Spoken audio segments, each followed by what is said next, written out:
안녕하세요. 전 40대 여자입니다. 제 인생을 생각하면 너무도 처량하고 안쓰러워서 저절로 눈물이 날 지경이에요.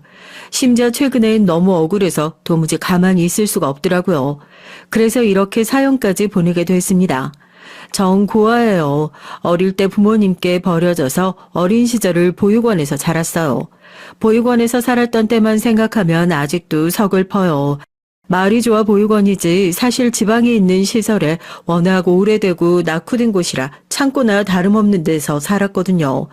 다른 보육원들은 어땠는지 몰라도 제가 있던 보육원은 환경이 좋지 않았습니다. 그러다 보니 원장님은 한 명이라도 더 입양 보내려고 혈안이 되어 있었죠. 저도 5살 때 한 번, 11살 때 한 번 해서 2번이나 입양이 됐었어요. 그런데 2번 다 파양됐습니다. 제가 생각하기엔 마땅히 잘못한 것도 없는 것 같은데 이상하게 가는 집마다 절 마음에 들어하지 않았어요. 파양되고 다시 보육원으로 돌아오면 원장님은 불같이 화를 냈습니다. 도대체 어떻게 했길래 2번이나 파양을 당하냐고요. 내가 이번엔 무슨 일이 있어도 양부모님 말 잘 듣고 얌전하게 지내라고 했지. 넌 어떻게 된 애가 11살이 돼서도 그렇게 눈치가 없어. 이제 다 커서 더는 입양한다는 사람도 없을 텐데 이제 어떡할 거야? 고등학교 졸업할 때까지 보육원에서 살 생각이야?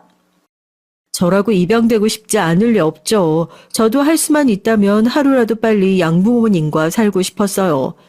5살 때 처음 입양됐을 땐 어린 제가 뭘 아나요? 저에게도 부모가 생겼다는 게 마냥 너무 좋아서 그냥 아무 생각 없이 엄마 아빠라고 천진난만하게 부르며 잘 먹고 뛰어다니고 했어요. 그런데 양부모님은 그런 제가 마음에 안 들었나 봐요.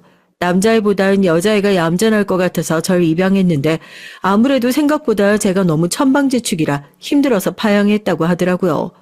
그 얘기를 원장님께 전해 들은 어린 전 상처를 받았습니다. 전 보육원에서 배운 대로 잘 먹고 신나게 놀기만 했을 뿐인데 그걸 싫어하는 어른도 있는 거구나 싶어서요. 전 그 이후로 몇 년 동안 말도 별로 안 하고 저는 뛰어다니지도 않았습니다. 양부모님이 바라는 얌전한 애가 되기 위해 노력하려고요. 그래서인지 그 이후로는 보육원에 입양하러 온 부모들이 제가 아무리 어려도 애가 얼굴이 너무 어둡다고 데려가지 않았어요. 수영아, 어른들이 오면 무조건 웃어야지. 그렇게 바보처럼 입 꾹 다물고 있으면 어떡해? 너 같으면 예쁜 짓도 안 하고 뚱하게 있는 애 데려가고 싶겠어? 원장님의 말에 전 혼란스러웠습니다. 밝게 웃고 떠들 땐 산만하다고 싫어하더니 이제 안 웃고 얌전히 있으니까 뚱하다고 싫어한다네요. 전 어린 나이에도 입양돼서 부모가 생긴다는 게 이렇게 힘든 일이구나. 태어날 때부터 당연하게 부모가 있는 애들은 좋겠다 싶더라고요. 부모가 있다는 것만으로도 마냥 부러웠습니다. 그래도 11살이 되던 해에 절 입양하겠다는 분들이 나타났어요. 다시 입양됐을 땐 혼란스러운 와중에도 양부모님께 잘 보이고 싶은 마음에 얌전하고 순한 아이로 지내려고 노력했어요.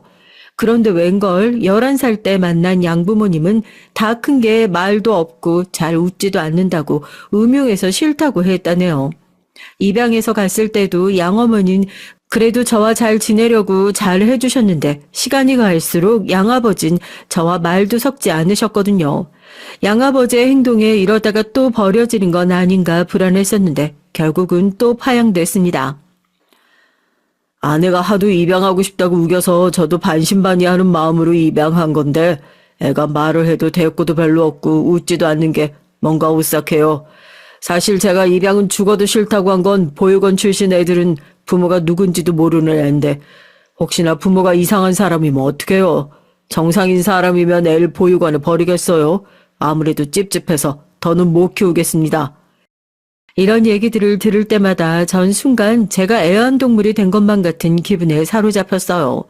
작은 동물 하나도 데려다 키우기로 했으면 뭐든 사랑으로 보듬고 살아야 하는 건데 절 입양했던 양부모들은 다들 절 무슨 백화점에서 쇼핑하듯 데리고 갔다가 마음에 안 드는 게 있으면 마치 하자가 있는 장난감처럼 다시 반품해버리곤 했죠. 그 이후로 더는 입양되고 싶다는 생각을 아예 접었어요. 양부모라는 사람들도 결국은 피가 안 섞인 남이니 절대 진짜 가족이 될 수 없다고 확신했습니다.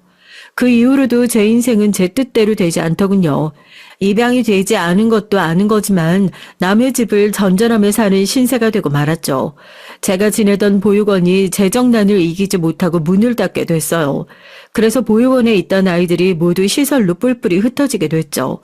그때 어린아이들은 다른 보육원으로 보내졌지만 당시에 전 이미 중학교 졸업반이라 갈 곳이 마땅치 않았습니다. 그래서 위탁 가정을 여기저기 전전했어요. 연고도 없는 부산에서 1년, 경기도에서 1년, 서울에서 1년을 넘게 보내고 나서야 성인이 된 전 독립하게 됐죠. 위탁가정을 전전하며 느낀 게 참 많아요.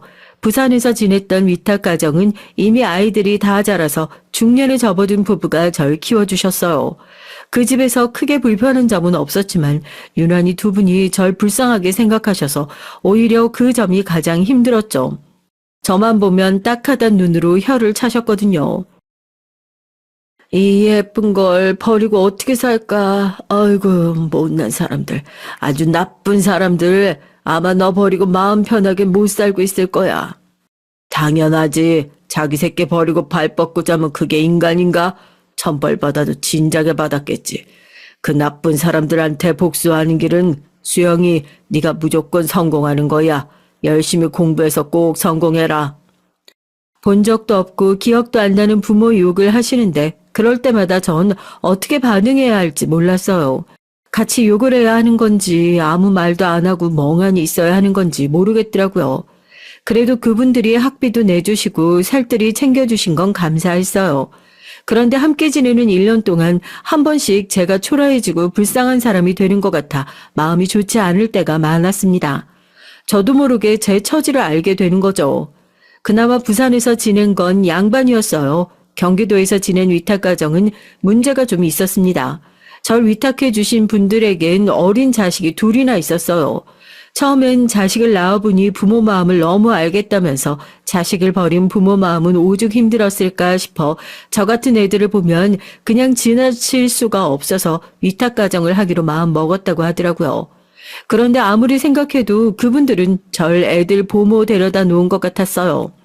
위탁가정에 도착하자마자 저에게 애기 기저귀 갈라고 시키고 새벽에 분유를 먹이는 것까지 시켰거든요.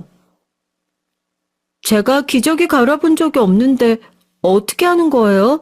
알려주시면 해볼게요. 어머, 보육원에서 살았으면서 애들 기저귀도 한번 안 갈아봤어? 신기하네. 아, 너 있던 보육원은 어린애들 없었니?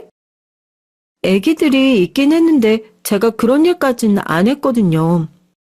팔자 좋았네. 공짜로 밥도 먹고 학교도 다니면서 동생들도 안 돌보고. 처음엔 저도 남의 집에 얹혀 사는 신생이 도와드리는 마음으로 애들을 봐주기도 하고 놀아주기도 했습니다. 기저귀를 갈거나 분유를 먹이는 정도는 한 집에서 사는 동안 충분히 제가 도울 수 있는 일이라고 생각했으니까요. 그런데 언제부턴가 너무나 당연하게 저와 아이들만 집에 두고 부부가 외출하는 일이 잦아졌어요. 툭 하면 저에게 애를 맡기고 자기들 볼일 보기 바쁘더라고요. 그러다 보니 학교 끝나고 집에 오면 자기 전까지 하루 종일 애들을 보는 일도 있었습니다. 하다 나중에 제가 힘들어서 매일 애 보는 건 안 되겠다고 했더니 오히려 저더러 기가 막힌다는 듯 굴더라고요. 우리가 먹여주고 재워준 게 얼만데, 아, 너 이 정도도 못 해주냐? 이 집에서 살려면 당연한 거라고 했어요. 이번 주 내내 학교 끝나고 오자마자 제가 애들 먹이고 씻기고 다 했잖아요. 아줌마 아저씨가 바쁘시면 저도 어쩔 수 없는데요. 매일 저한테 애들 맡기고 친구들 만나서 술 먹고 늦게 오시는 건 아무리 생각해도 아닌 것 같아요. 그전까진 저도 쫓겨날까봐 무서워서 참았어요. 그런데 그날은 시험 기간이라 저도 예민해져서 좋은 말이 나오지 않았습니다. 더군다나 애들 부모라는 사람들이 매일같이 술이 떡이 대에 들어오는데 너무 한심하더라고요. 와, 누가 보고 배운 거 없는 애 아니랄까봐 얘 되버러진 것 좀 봐. 야, 됐어. 나도 너 같은 싸가지한테 애들 못 맡겨. 매일 애 맡기고 술 먹고 다니는 게 꼴 보기 싫어서 저도 참다 한마디 한 건데 제 말을 듣기 싫었는지 아저씨가 제 어깨를 툭툭 치면서 말을 하더군요. 필요 없다고요. 그 순간엔 저도 모르게 겁이 덜컥 났어요. 이러다가 괜히 나를 때리기라도 하면 어쩌나, 나가라고 쫓아내면 어쩌나 싶어서요. 그나마 다행인 건 당시에 위탁모 아줌마가 그만하라고 아저씨를 말려서 그쯤하고 더한 소리는 안 들었다는 거예요. 그런데 바로 며칠 뒤 전 서울로 옮겨졌습니다. 뻔하죠. 그 아저씨가 더는 저를 못 데리고 있겠다고 했겠죠. 그래도 그게 저에겐 오히려 잘된 일인 게 지방에서 더는 지낼 수 있는 곳이 없었던 전 서울로 올라오게 됐어요. 그래도 그때가 저에겐 가장 안정적으로 지낼 수 있었던 시기였던 것 같아요. 서울에서 위탁가정으로 지낸 집은 경제적으로도 여유 있고 가족들도 좋은 분이라 고3 시절을 비교적 편안하게 보낼 수 있었습니다. 그때를 생각하면 사실 위탁을 해주신 분들에게 죄송해요. 제가 해드린 것도 없는데 물심양면으로 도와주셨거든요. 대학에도 갈 수 있게 도와주시고요. 덕분에 제 팔자에 대학 구경도 할 수가 있었습니다. 졸업은 못했지만요. 사실 제 욕심에 어떻게든 대학을 졸업하고 싶었어요. 들어간 것도 힘들게 들어갔으니 힘들어도 어떻게든 버티면서 졸업하려고 했죠. 그런데 등록금에 생활비에 다 제 힘으로 벌어서 살려고 하니 한계가 오더라고요. 그래서 휴학을 하고 복학하길 반복하다가 결국엔 2학년도 마치지 못하고 그만두게 됐죠. 상황이 그럴 수밖에 없었던 게 당시에 아르바이트 하던 회사에서 제가 성실하고 일을 좀 한다고 직원으로 일해보지 않겠냐고 하셨거든요. 요즘 세상에 명문대도 아닌 대학 나와봐야 뭐해. 괜히 이름도 없는 대학 졸업장 따겠다고 학자금 대출만 받아서 빚만 생기지. 내가 직원으로 채용해서 월급 줄 테니까 그냥 여기서 일해. 아르바이트만 전전하는 것보다야 정직원이 훨씬 낫지. 제가 아르바이트 하던 곳은 동네의 작은 사무실로 대학을 다니면서 하루에 4시간 격리와 사무업을 도와드렸던 거였어요. 주말에도 회사가 바쁘면 가끔 나와서 도와드리고요. 결국은 사장님의 설득에 넘어가 버린 전 대학을 그만두고 그 회사의 직원으로 다니게 됐습니다. 아직도 기억나는 게 제 첫 월급은 175만 원이었어요. 제가 근무한 시간에 비하면 아르바이트 최저임금도 안 되는 금액이었죠. 제가 그 금액을 받고도 일을 그만둘 수 없었던 게 그 회사 사무실 한편에 마련된 방 때문이었습니다. 그 전에 제가 혼자 살던 고시원도 한 달에 20만 원이었어요. 고작 아르바이트 몇 개에서 고시원비 내고 나면 남는 게 없었거든요. 그런데 사장님께서 돈도 안 내고 그 방을 쓰게 해주셨어요. 어차피 남는 방이라고요. 내가 가끔 야근하거나 하면 쓰던 방인데 네 사정이 안쓰러우니까 그 방 쓰게 해줄게. 그래도 침대에 냉장고 있을 건 다 있어. 살기는 편할 거다. 감사해요. 그렇게 해주시면 저야 너무 좋죠. 사장님이 고지식하고 일도 빡세게 시키긴 했지만 그래도 인정은 있었어요. 어쨌든 제가 그 방에서 살면 전기세나 수도세가 나올 텐데 그 정도는 감안하고 살게 해주셨죠. 더군다나 한 번씩 밥도 사주시고요. 좀 고생스러워도 네 나이 땐 아낄 수 있는 만큼 아껴서 돈부터 모아야 돼. 여기서 월세 아껴서 좋은 집 구해서 나가면 얼마나 좋은 일이야. 그때 제 나이가 고작 22살이에요. 그 어린애가 뭘 알겠어요. 지금 당장 살 길이 막막하니 직원도 시켜주고 방도 빌려준다는데 마다할 이유가 없었죠. 더군다나 당시에 제 옆에 누가 있었겠어요. 주변에 의지할 사람이라곤 하나도 없는 고아다 보니 저에게 다정하게 대해주면 그게 고마워서 금방 믿어버렸죠. 회사에서 일하면서 부모도 없는 고아라고 가난해서 대학도 졸업 못했다고 간혹 무시도 당하고 서러운 일도 많았지만 미래를 위해서 참고 버텼습니다. 그런데 아무리 제가 가진 게 없는 고아라도 도저히 참을 수 없는 일을 겪게 돼서 결국은 그 회사를 나오게 됐어요. 그 회사에 다닌 지 2년이 좀 넘었을 때예요. 늦은 밤 방에서 자고 있는데 갑자기 누군가 회사 문을 두드렸습니다. 전 놀라서 밖으로 나갔어요. 그런데 그 늦은 시간 회사로 찾아온 사람은 다름 아닌 사장님의 아내인 사모님이었습니다. 그전까지 직접 만난 적은 없었지만 사장님 핸드폰에서 사진을 본 적이 있어서 얼굴을 알고 있었거든요. 그런데 문을 열자 사모님께서 다짜고짜 제 머리끄덩이를 잡았어요. 이 인연, 내가 이럴 줄 알았어. 새파랗게 어린 년이 감히 내 남편을 노려? 머리에 피도 안 마른 게, 응? 도대체 뭘 보고 배웠으면 이런 짓을 해? 순간 전 이게 무슨 상황인가 싶어 얼떨떨했습니다. 전 무슨 일인지 몰라도 나는 아니라고 왜 이러시냐고 소리를 질렀지만 사모님은 제 말을 듣지 않고 제 머리끄덩이를 놔주지 않았어요. 잠시 후 사장님이 나타나 절 사모님 손에서 떼어주지 않았다면 전 아마 그날 머리가 다 뽑혔을지 모릅니다. 알고 보니 사모가 오해를 했더라고요. 저도 전혀 몰랐는데 사장에게 내연녀가 있었다네요. 그런데 하필이면 사모는 그걸 저라고 생각한 거예요.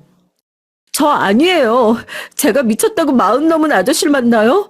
사모님, 아무리 오해하셨다고 해도 제 머리끄덩이까지 잡으셨으니까 지금 당장 저한테 사과하세요.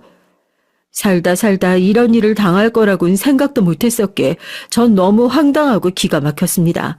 전 화가 나서 당장 사과하라고 했어요. 그런데 세상엔 참 별난 사람들이 많잖아요. 남의 머리까지 잡아놓고 사모는 저에게 미안하다는 말도 안 했습니다. 오히려 뻔뻔하게 나왔어요. 그러게 다 큰 처녀가 왜 회사 쪽방에서 산다는 게 말이나 돼? 나는 이 인간 바람 피우는 거 알자마자 상대가 당연히 아가씨인 줄 알았지. 사장이 바람을 피고 다닌다는 의심은 드는데 증거가 없으니 이래저래 사장 핸드폰을 뒤졌나 봐요. 그러다가 제가 회사 안에 쪽방에서 산다는 걸 알게 되고 사모는 당연히 제가 내연녀라고 생각을 한 겁니다. 아무리 그래도 제가 나이가 몇인데 이런 아저씨를 만나요. 제대로 확인은 하고 오셨어야죠. 사과하라고 해도 사과도 안 하고 자꾸만 변명만 늘어놓으니 저도 기분이 나빠서 큰 소리를 냈어요. 제가 미쳤다고 사장님을 만나냐고요. 그런데 더 웃긴 건 사모의 태도였습니다. 바람 피운 남편이 뭐가 좋다고 그 앞에서 남편 편을 들더라고요. 내 남편이 아무리 아저씨라도 돈도 많고 인물도 좋잖아? 그쪽같이 고아에다가 오갈 데 없는 신세한테는 내 남편이 과분하지. 사모는 말도 안 되는 소리를 했어요. 제가 고아에 오갈 데 없는 신세라 사장님도 과분하다네요. 순간 너무 울컥해서 말문이 턱 하고 막히고 말았습니다. 여보, 무슨 말을 그렇게 해? 수영 씨가 그동안 우리 회사에서 얼마나 열심히 해줬는데. 그만 당신이 사과해. 아이고 웃기고 있네. 마누라 두고 바람이나 피우러 다니는 주제에 맨날 딴 년만 감싸고 돌지. 난 잘못한 거 없어. 내가 사과를 왜 해? 제가 아무리 갈 곳 없는 신세고 가난뱅이여도 이런 취급을 받을 일은 한 적이 없어요. 그 순간에도 전 제가 왜 이 부부 사이에서 이런 거지 같은 소리를 듣고 있어야 하나 기가 막혔습니다. 정말 자괴감이 든다는 게 딱 그때를 두고 한 말이었어요. 정 고민할 것도 없이 바로 다음날 사표를 냈어요. 사장은 전날 일 때문에 그러냐면서 연신 미안하다고 사과를 했고요. 다시는 그런 일 없을 거라고요. 하지만 전 마음을 바꿀 생각이 없었습니다. 제가 아무리 오갈 데 없는 신세라도 그런 일까지 당하고 아무 일 없다는 듯 회사에 다닐 순 없었어요. 제가 아무리 오갈 데가 없어도 한 달에 175만 원보단 더 벌 자신이 있었거든요. 사장님 말대로 여기 있으면서 저 월세 보증금 정도 모았어요. 그동안 잘해주셔서 감사합니다. 생각 같아선 사모한테 사과도 받고 그만두고 싶었지만 그래봐야 나한테 남는 게 뭐가 있나 싶어 그쯤 하고 회사를 떠났죠. 그때 많은 생각이 들었던 것 같아요. 어린 시절 이미 친부모에게 버려졌을 때 난 그때부터 혼자였구나. 내 옆에 아무도 없다. 그러니까 누구도 믿지 말고 혼자 힘으로 살아야 한다. 연습이다. 그래서 그 이후로는 누구보다 악착같이 열심히 살았어요. 대학도 졸업 못하고 기술도 없으니 한시라도 빨리 내가 할 수 있는 일을 찾자 싶어 식당에 들어가 요리를 배웠습니다. 설거지부터 시작해 욕이란 욕은 다 들어가며 식당 안에서 버티고 버텼어요. 덕분에 한식, 일식, 조리사 자격증도 따고요. 제가 사회생활을 하면서 배운 게 사회에서 만난 사람들에게 굳이 나에 관해서 이야기할 필요가 없다는 겁니다. 사람들에게 굳이 내가 고하다, 혼자 산다 이런 얘긴 일절하지 않고 그냥 보통 사람처럼 평범한 척하며 살았죠. 그랬더니 굳이 싫은 소리 안 들어도 되고 누구도 절 딱하게 여기지 않았어요. 그렇게 독하게 산 덕분에 제가 하는 일에선 어디를 가나 인정받았습니다. 제가 가는 식당마다 잘 되고 성공해서 새로 여는 식당마다 절 데리고 가고 싶어 했어요. 그러던 중 잊고 있었던 제 과거가 다시 또 제 발목을 잡는 일이 생기고 말았습니다. 사회생활에서 만난 사람들에겐 제 사생활 같은 거 말 안 해도 되지만 연애는 달랐어요. 남자친구가 생기고 자연스레 결혼 얘기가 나오니 제 과거가 또 발목을 잡더군요. 우리나라에서 부모 없는 고아를 며느리로 달가워할 시부모는 없잖아요. 제가 아무리 식당 안에서 난다긴다 해도 남자친구의 부모 앞에선 그냥 부모 없는 고아였어요. 남자친구 부모님은 제가 고아라는 사실을 아시고 결혼을 반대하셨습니다. 절 만나려고도 안 하셨고요. 사실 결혼 얘기까지 나온 저의 남자친구는 다름 아닌 제가 다니던 식당 사장이었어요. 새로 오픈한 식당에 스카우트가 돼서 들어왔는데 다행히도 식당이 잘 돼서 가게 분위기가 좋았거든요. 그러다 보니 자연스레 사장과 가까워졌고 연애도 하게 됐습니다. 남자친구는 저와 달리 운이 좋은 사람이었어요. 자식이라면 벌벌 떠는 부모님의 도움으로 식당을 차렸거든요. 남자친구는 식당에 나와서 하는 일도 없었어요. 주방이나 홀 직원들에게 몇 마디 잔소리하고 계산을 받는 게 하는 일의 전부였죠. 그런데 그런 남자가 절 좋아했어요. 처음엔 제가 무슨 신데렐라라도 된 것처럼 기분 좋았습니다. 남자친구는 저에게 드라마 속 주인공처럼 뭐든 다정하게 잘 해줬거든요. 지금 생각하면 믿기지 않지만 그땐 남자친구가 저에게 지극정성이었어요. 당시엔 남자친구가 어떻게든 저와 결혼하겠다고 애를 썼거든요. 결국은 어떻게 부모님을 설득했는지 남자친구 부모님께서 절 만나주시겠다고 하더군요. 그런데 남자친구의 부모님은 만나자마자 저는 꿈속에서 빠져나와 현실로 돌아왔습니다. 아무리 제가 고아라 결혼을 반대하셔도 그렇지 남자친구의 부모님은 전혀 배려 없이 말을 함부로 하셨어요. 나 태어나서 고아 처음 봐. 어머, 우리 아들이 미리 말 안 했으면 새카맣게 몰랐겠다. 그래도 부모 없이 자란 것 치고는 성공했네. 우리 아들 가게 정도면 들어오기 힘들었을 텐데. 당시 제가 다니던 식당이 서울에서 꽤 유명한 식당이에요. 전 오로지 제 힘으로 그 식당까지 들어간 겁니다. 그래도 남자친구 어머니께서 말은 좋게 안 하셔도 제 실력은 인정해 주셨어요. 힘든 상황에 열심히 산 것 같다고요. 그런데 듣다 보니 그 말은 칭찬이 아니었습니다. 나는 그 점이 더 싫어. 여자가 고생 모르고 곱게 자란 게 좋지. 힘들게 아등바등하면서 살았으니 얼마나 고집도 세고 드세겠어. 우리 집안에 그런 여자가 가당키나 하니? 저희가 잘 알지도 못하시면서 제가 고아라는 말만 듣고 시부모님은 마음대로 절 판단하셨습니다. 처음에 만났을 때 시아버지께서 툭 하면 당신네 집안이 대단하다고 하셔서 대단히 잘 사는 집인 줄 알았어요. 남편 가게도 차려주실 정도면 경제력이 좀 있나 보다 하기도 했고요. 그런데 알고 보니 그렇지도 않았습니다. 남편 가게를 차려준 게 돈이 있어서 차려준 게 아니라 시아버지가 집 담보로 대출을 받아 차려주신 거더라고요. 남편이 그래요. 어릴 때부터 워낙 귀하게 자라선지 부모가 빚까지 내서 차려준 가게 가지고 사장이랍시고 떵떵거리고 다닌 겁니다. 제 조건이 마음에 안 드시는 건 이해합니다. 하지만 제가 혼자 오래 살아온 만큼 가족이 생기면 뭐든 헌신하고 살 준비가 되어 있어요. 제가 어머니 아버님 그리고 진혁 씨한테 잘할게요. 예쁘게 좀 봐주세요. 너야 우리 아들이랑 결혼하고 싶어서 뭐든 하겠다고 하겠지. 근데 우린 아쉬울 게 없다. 우리 아들 어디 나가도 안 끌려서 제발 좀 소개해달라는 사람들이 줄 섰어. 에이 엄마, 내가 아무리 인기가 많아도 내가 좋은 사람이랑 결혼해야지. 아무랑 할 수 있나. 엄마가 뭐라고 해도 나 우리 자기랑 결혼할 거야. 우리 가게 유명해진 것도 다 우리 자기가 잘해서 성공한 거라니까. 우리 둘이 결혼해서 살면 앞으로 분점도 내고 더 성공할 거야. 아이고 누가 내 아들 아니랄까봐 팔불출인 게 똑같네. 지가 저렇게 좋다는데 우리가 어떻게 말려. 우리 아들 괜히 마음 졸이게 하지 말고 하고 싶다는 대로 해줘. 저희 정말 잘 살 수 있어요. 제가 정말 잘할게요. 어릴 적 파양당하고 난 뒤론 누구에게 잘 보이겠다고 아양 떨거나 입에 발린 말은 안 하고 살겠다고 다짐했는데 사랑하는 사람이 생기고 나니 저도 변하긴 하더라고요. 그땐 저도 가족을 만들고 싶다는 꿈에 부풀어 오로지 남자친구와 결혼하고 싶다는 생각뿐이었습니다.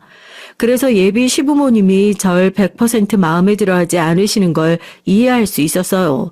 결혼만 허락해 주시면 전 뭐든 할 준비가 되어 있었거든요. 어차피 저도 예비 시부모님이 100% 마음에 안 들긴 마찬가지예요. 제가 가족은 없어서 잘 모르지만 그래도 원래 가족이라는 게 서로의 허물도 감싸주고 이해해주며 사는 거라고 생각했으니 결혼만 하면 다 잘할 수 있을 줄 알았습니다. 제가 노력하는 모습을 보이면 언젠가 시부모님도 절 받아주실 거라고 너무 쉽게 생각했죠. 그런데 제가 결혼을 너무 쉽게 생각했나 봐요. 시집살이라는 게 드라마나 영화에서 본 것보다 현실이 더 끔찍하더라고요. 당해보지 않은 사람들은 몰라요. 가족이라는 이름으로 교묘하게 사람을 괴롭히는 게 그게 더 힘들더라고요. 그래도 신혼 초엔 남편이 항상 제 편을 들어줘서 그 힘으로 참고 살았죠. 우리나라 여자들이 시집살이 당하는 건 별일 아니다 견디면서요.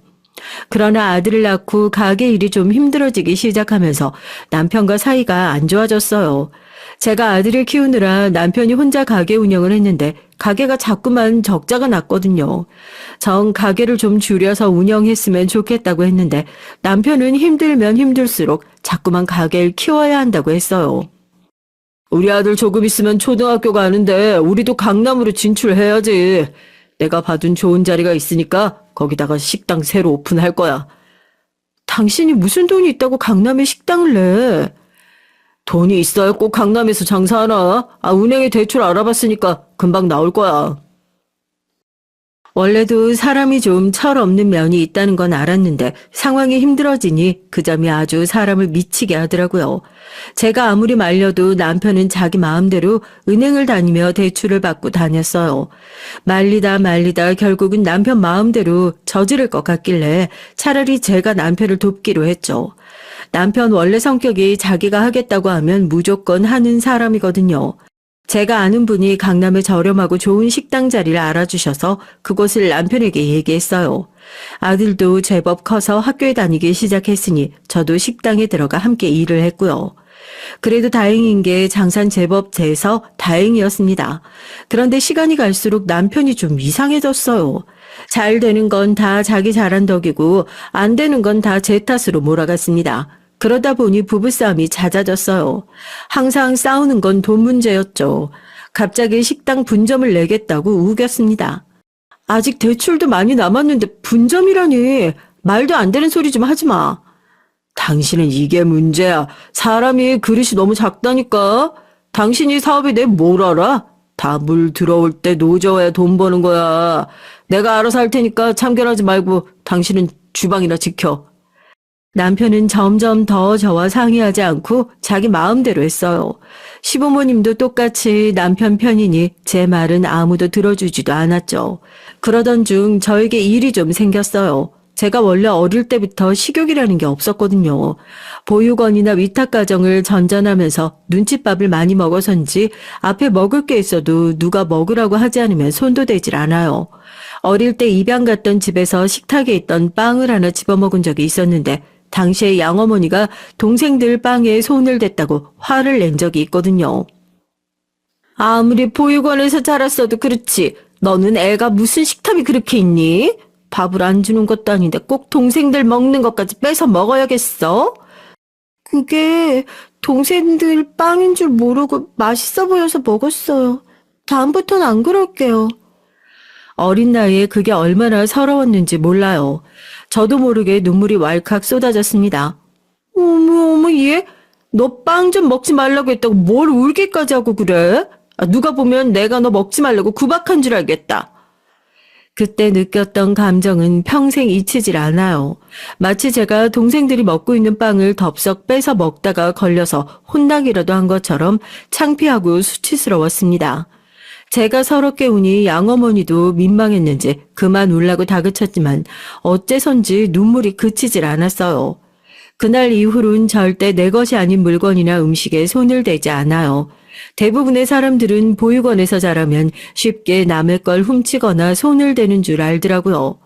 억울한 일을 반복적으로 여러 번 당하다 보니 저도 모르게 소유욕이나 무력 같은 게 아예 없었어요. 그래서 남이 산 물건이나 음식은 아예 거들떠도 안 봐요. 그래서인지 좋은 물건을 봐도 별로 갖고 싶지 않고 맛있는 음식을 봐도 먹고 싶지가 않았습니다. 그 덕분인지 전 한 번도 살이 쪄본 적이 없어요. 평생 마른 체격으로 살아왔죠. 그런데 어느 날부턴가 거울을 보면 평소보다 더 마른 느낌이 들더라고요. 주변 사람들도 왜 그렇게 말랐냐고 묻는 일도 많아지고요. 회사 동료들은 아무래도 몸이 안 좋은 것 같다고 병원에 한번 가보라 말까지 했어요. 그제야 전 내 몸에 정말 문제가 있나 싶었습니다. 사실 40년 넘게 살면서 제 몸이나 건강에 대해 생각하고 걱정했던 적이 없었던 것 같거든요. 그때까지 건강검진도 한번 받아본 적이 없어요. 그냥 배고프면 먹고 아니면 안 먹고 몸이 안 좋다 싶으면 약국에서 진통제 하나 사서 먹고 말았죠. 뭐든 별일 아니다 생각하면서 살다 보니 병원엔 거의 가본 적도 없고요. 남편과 결혼하고 아이를 낳고 나선 저보다 남편이나 아이 위주로 살다 보니 더 그랬던 것 같아요. 저를 돌볼 시간이 없었어요. 그러던 어느 날이었습니다. 시아버지 생신이라 우리 집에 저녁을 다 함께 먹기로 해서 오랜만에 시부모님이 왔어요. 그런데 오랜만에 시부모님은 절 보자마자 살이 빠졌다며 싫은 소리를 하기 시작했습니다. 너는 애가 볼 때마다 왜 그렇게 볼품없이 살이 빠지니? 누가 보면 내 아들이 쫄쫄 굶기는 줄 알겠다. 엄마, 저 사람이 굶기는 왜 굶어? 맨날 애가 먹다 남은 찌꺼기 얼마나 싹싹 긁어먹는데 그냥 평생 체질이 저래. 그래도 옛날엔 남편이라도 제 편을 들어줘서 시어머니의 말씀이 서러워도 참을 수가 있었는데 이젠 남편마저 저러니 더는 대꾸할 말도 없더라고요. 그런데 그날은 시아버지까지 가세해서 저를 더 힘들게 했습니다. 여자들은 남자가 무조건 마른 여자 좋아하는 줄 아는데 그거 아니다. 여자가 살집이 좀 있어야 남자가 앉는 맛도 있고 그러는 거지. 안 그래도 성격도 무뚝뚝하고 재미도 없는 애가 더 까칠해 보이게 그게 뭐니? 좀 먹든지 운동을 하든지 해라. 제가 일부러 살을 뺀 것도 아니고 누구한테 피해를 준 것도 아닌데 생신이라고 밥상까지 차린 며느리한테 왜 그렇게 싫은 소리만 하시나 싶어 서러웠습니다. 요즘 계속 그래요. 전엔 아들 키우고 남편 챙기면서 소소한 작은 일에도 행복하고 뿌듯하다고 그랬는데 요즘은 이상하게 몸에 힘이 없고 다 짜증나고 그래요. 요즘 몸이 안 좋아서 음식을 잘 먹지 못했더니 살이 빠졌나 봐요. 신경 쓸게요. 그놈의 몸은 도대체 언제쯤 건강해진다니? 하긴 애가 뭘 먹는 게 있어야 살도 붙고 몸도 건강해지는 거지. 아유, 매일 병든 닭처럼 빌빌거리고 다니니 그 우리 아들이 집에 들어와도 재미가 없겠어. 내 마음 알아주는 건 우리 엄마밖에 없다니까. 저래서 준혁이나 잘 챙길지 몰라. 엄마, 그러고 보니 요즘 들어 우리 준혁이도 살 좀 빠진 것 같지 않아? 그 상황에서 남편은 한술 더 떴습니다. 제 얘기를 하다 갑자기 아들까지 들먹이며 아들도 살이 빠졌다는 소리를 하더라고요. 그러게. 그러고 보니까 우리 손주도 얼굴이 바짝 말랐네. 애미 너 설마 너 밥 안 먹는다고 우리 새끼도 굶기냐? 순간 화살이 다시 저에게 돌아왔습니다. 전 듣다 기분이 상해서 참을 수가 없었어요. 무슨 말씀이세요? 제가 왜 제 아들을 굶겨요? 애가 요즘 키가 커서 살이 좀 빠진 거예요. 어머님 아버님 오랜만에 보셔서 그런 거죠. 더 듣고 싶지 않아 저도 언성을 높이고 자리를 박차고 일어나 버렸어요.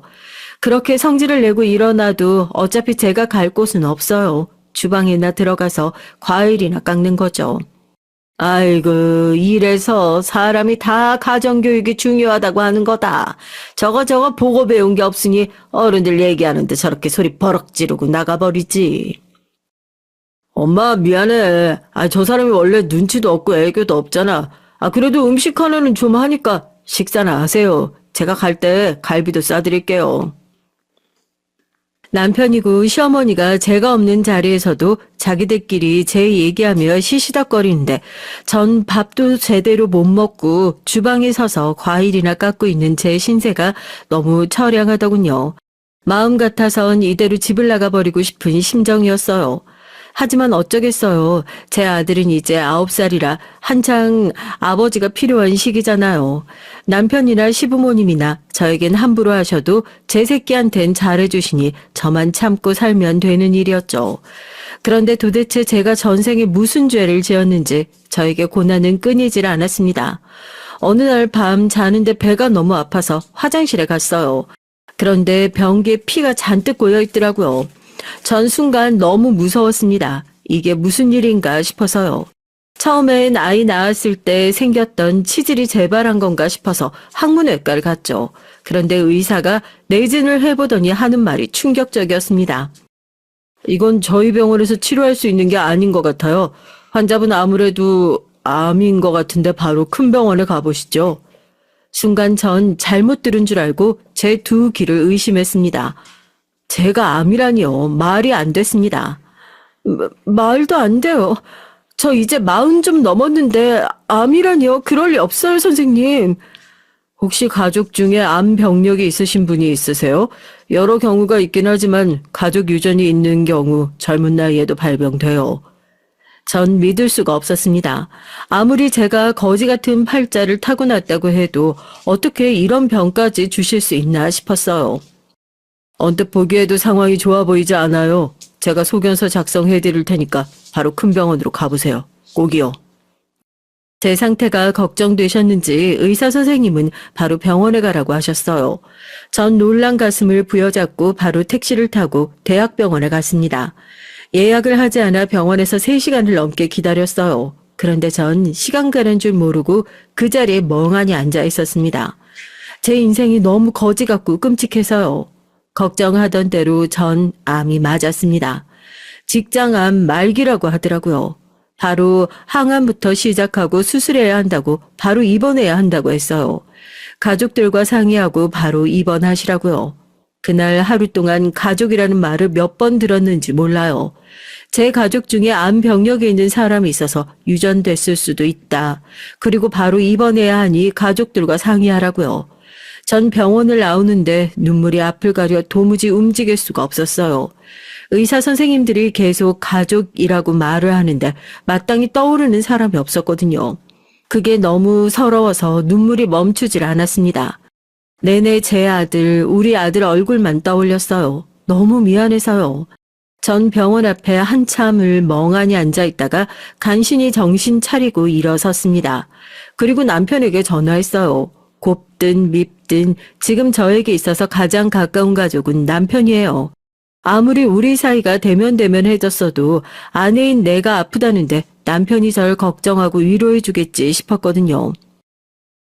여보, 나 지금 땡땡병원 앞이거든? 내가 너무 놀라서 그러는데 좀 데리러 와줄 수 있어? 뭐야? 가게도 내팽개치고 갑자기 병원 간다고 애까지 맡기고 나가더니 이제 데리러 오라고? 이 여자가 요즘 진짜 왜 이래? 왜? 병원에서 죽을 병이라도 걸렸대? 남편한테 뭘 기대하겠어요. 나쁜 놈이 제 목소리가 딱 들어도 안 좋은데 말을 젖따위로 하더라고요. 순간 전 너무 화가 나서 울컥했습니다. 그래서 남편에게 소리를 버럭 질렀어요. 그래, 나 죽을 병 걸렸다. 그래서 좋냐? 나 암이래. 그것도 암 말기. 주변의 사람들이 다 쳐다볼 정도로 전 악을 쓰고 소리를 질렀어요. 그러자 핸드폰 너머로 남편이 말이 없더군요. 그러더니 한다는 말이 정말이냐고, 진짜 암이냐고 했어요.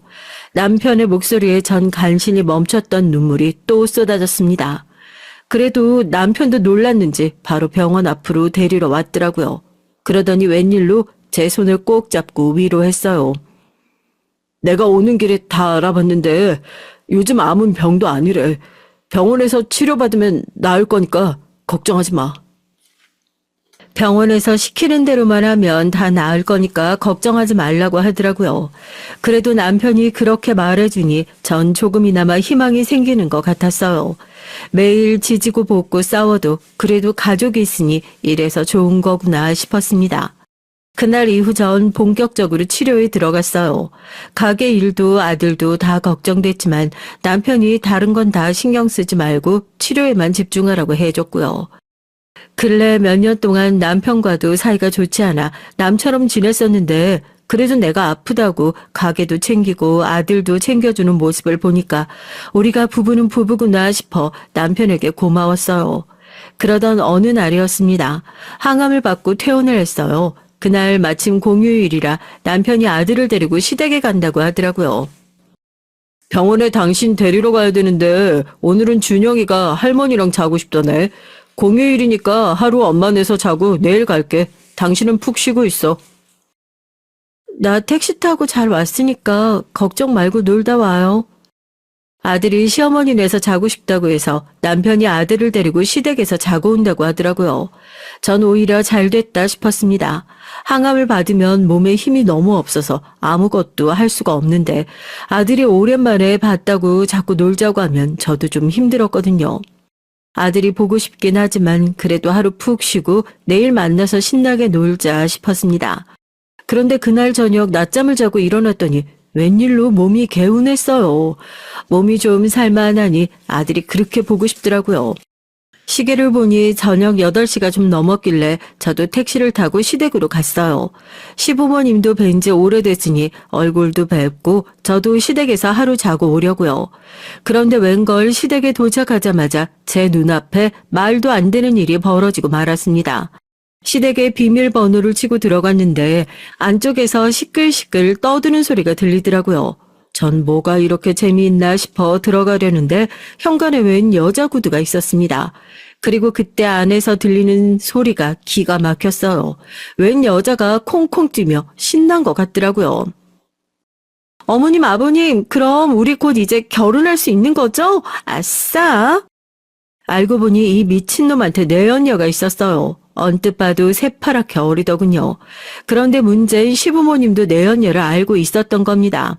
아이고, 우리 예쁜 아가는 어쩜 이렇게 밝아. 그럼 우리 아가가 우리 며느리 되는 거야 이제. 얼마 안 남았어.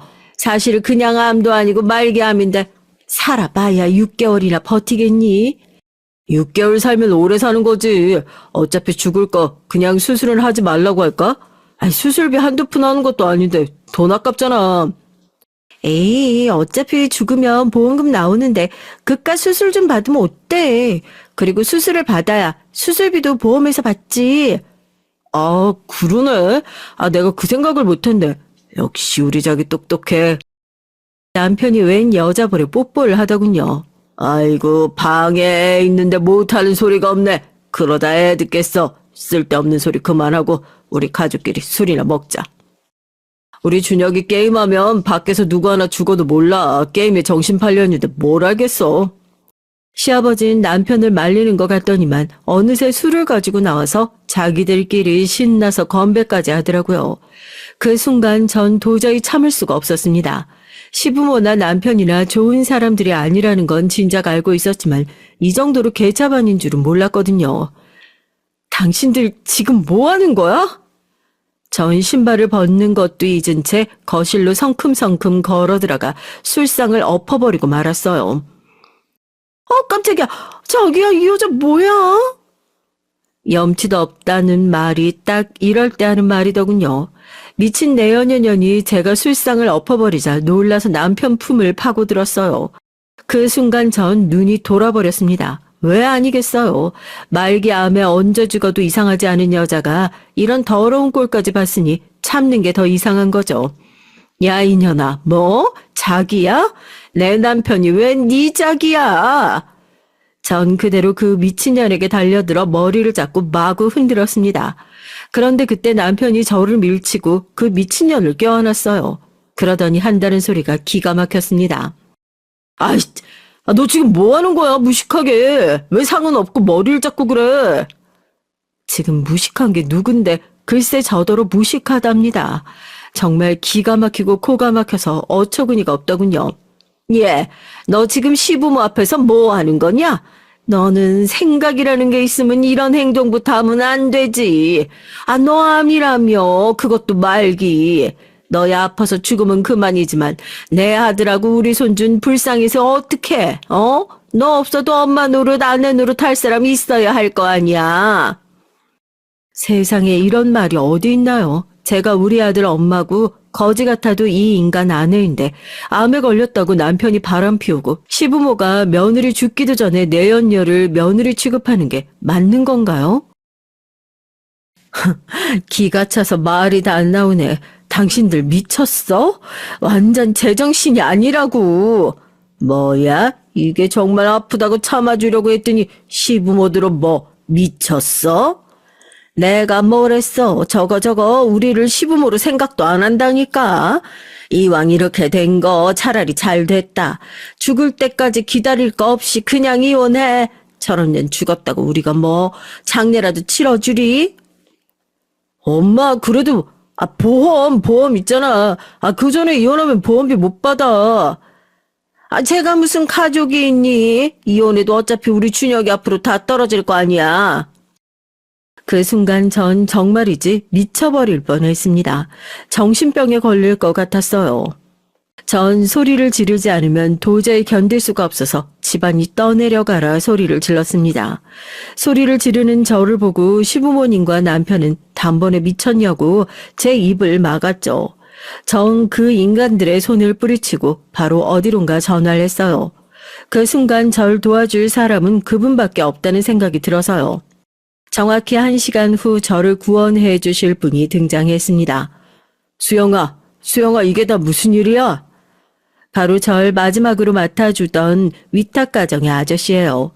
서울에 올라와 1년 넘게 살았던 집의 아저씨요. 저에게 있어서 아버지나 다름없는 그분에게 전 지금까지 있었던 일에 대해 다 말씀드렸습니다. 그리고 제발 도와달라고 했어요. 이래서 내가 무슨 일 있으면 미국으로라도 무조건 연락하라고 했잖아. 어떻게 이 지경이 되도록 나한테 말을 안 할 수가 있어? 이 사람 누구야? 누군데 남의 집에 들어와서 행패야? 누구긴 누구예요? 수영이 보호자지. 당신들 내가 누군지 알아? 우리 수영이한테 상처 준 당신들 절대 가만히 안 둬. 시부모님은 그때까지도 상황 파악이 안 돼서 큰 소리를 쳤지만 잠시 후 시부모님도 남편도 다들 무릎만 안 꿇었지 아주 벌벌 떨며 아저씨에게 봐달라고 사정사정을 했어요. 당신들 지금 내 건물에서 장사하는 거 아니야? 수영이 아니면 당신들 식당 내 건물에 둘 필요 없으니까 당장 가게 빼고 나가. 그리고 강남 바닥에 건물 있는 사람 치고 나 모르는 사람 없거든. 다시는 가게 할 생각 꿈도 꾸지 마. 사실 남편에게도 말 안 한 게 있는데 지금 남편이 운영 중인 가게가 있는 강남의 건물이 아저씨 거예요. 말도 안 돼. 건물주 미국에 산다고 했는데? 당신은 왜 이런 중요한 얘기를 안 했어? 사장님, 저 이번에 리모델링 하면서 대출 5억 넘게 받았어요. 저 지금 가게 빼면 죽어요. 내가 알게 뭐야. 난 우리 수영이 눈에 피눈물 나게 하는 놈 절대 안 봐줘. 안 돼요, 제발. 그 가게 아니면 나 죽어요. 엄마, 아빠 뭐해? 당장 빌어. 남편은 바보처럼 눈물까지 흘리며 사정을 했습니다. 가게 빼는 건 절대 안 된다고요. 그럴만하죠. 제가 그렇게 무리하게 가게 늘리면 안 된다고 했는데도 남편은 무조건 성공한다고 보증금에 인테리어비까지 다 대출받았거든요.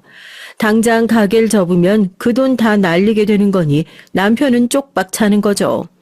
사실 위탁 부셨던 아저씨와 제 사이에 사연이 있습니다. 아저씨는 고3 때 만나 절 살뜰하게 챙겨주셨어요. 잠깐 데리고 있는 건데도 학원도 보내주고 문제집도 자기 자식이랑 똑같이 사주셨죠. 아저씨에겐 당시에 초등학생이었던 딸이 있었거든요. 그런데 제가 수능을 볼 때쯤 그 딸이 희귀 심장질환이라는 걸 알게 돼서 갑자기 미국으로 가게 됐어요. 그 이후론 줄곧 미국에서 사셨고요. 아저씨는 저도 데리고 가고 싶어 하셨지만 정식 입양이 아니면 절 외국으로 데려갈 수 없었죠. 딸이 아픈 상황에 갑자기 절 입양한다는 건 말이 안 되니 어쩔 수 없이 절 두고 떠나신 거예요. 사실 당시에 저도 이미 성인이나 다름없는 나이이니 맞는 결정이었죠. 어차피 몇 달 후면 그 집을 나가야 했으니까요. 그렇게 미국으로 떠났던 아저씨와 가족들은 몇 달 전에 한국으로 들어왔습니다. 그전에도 메일로 가끔 연락하고 지냈었는데 한국에 들어오자마자 절 만나러 오셨어요.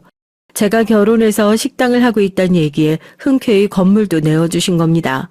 그런데 암까지 걸린 제가 남편에게 이런 일까지 당했으니 어떻게든 도와주고 싶어 직접 시댁까지 와주신 거죠.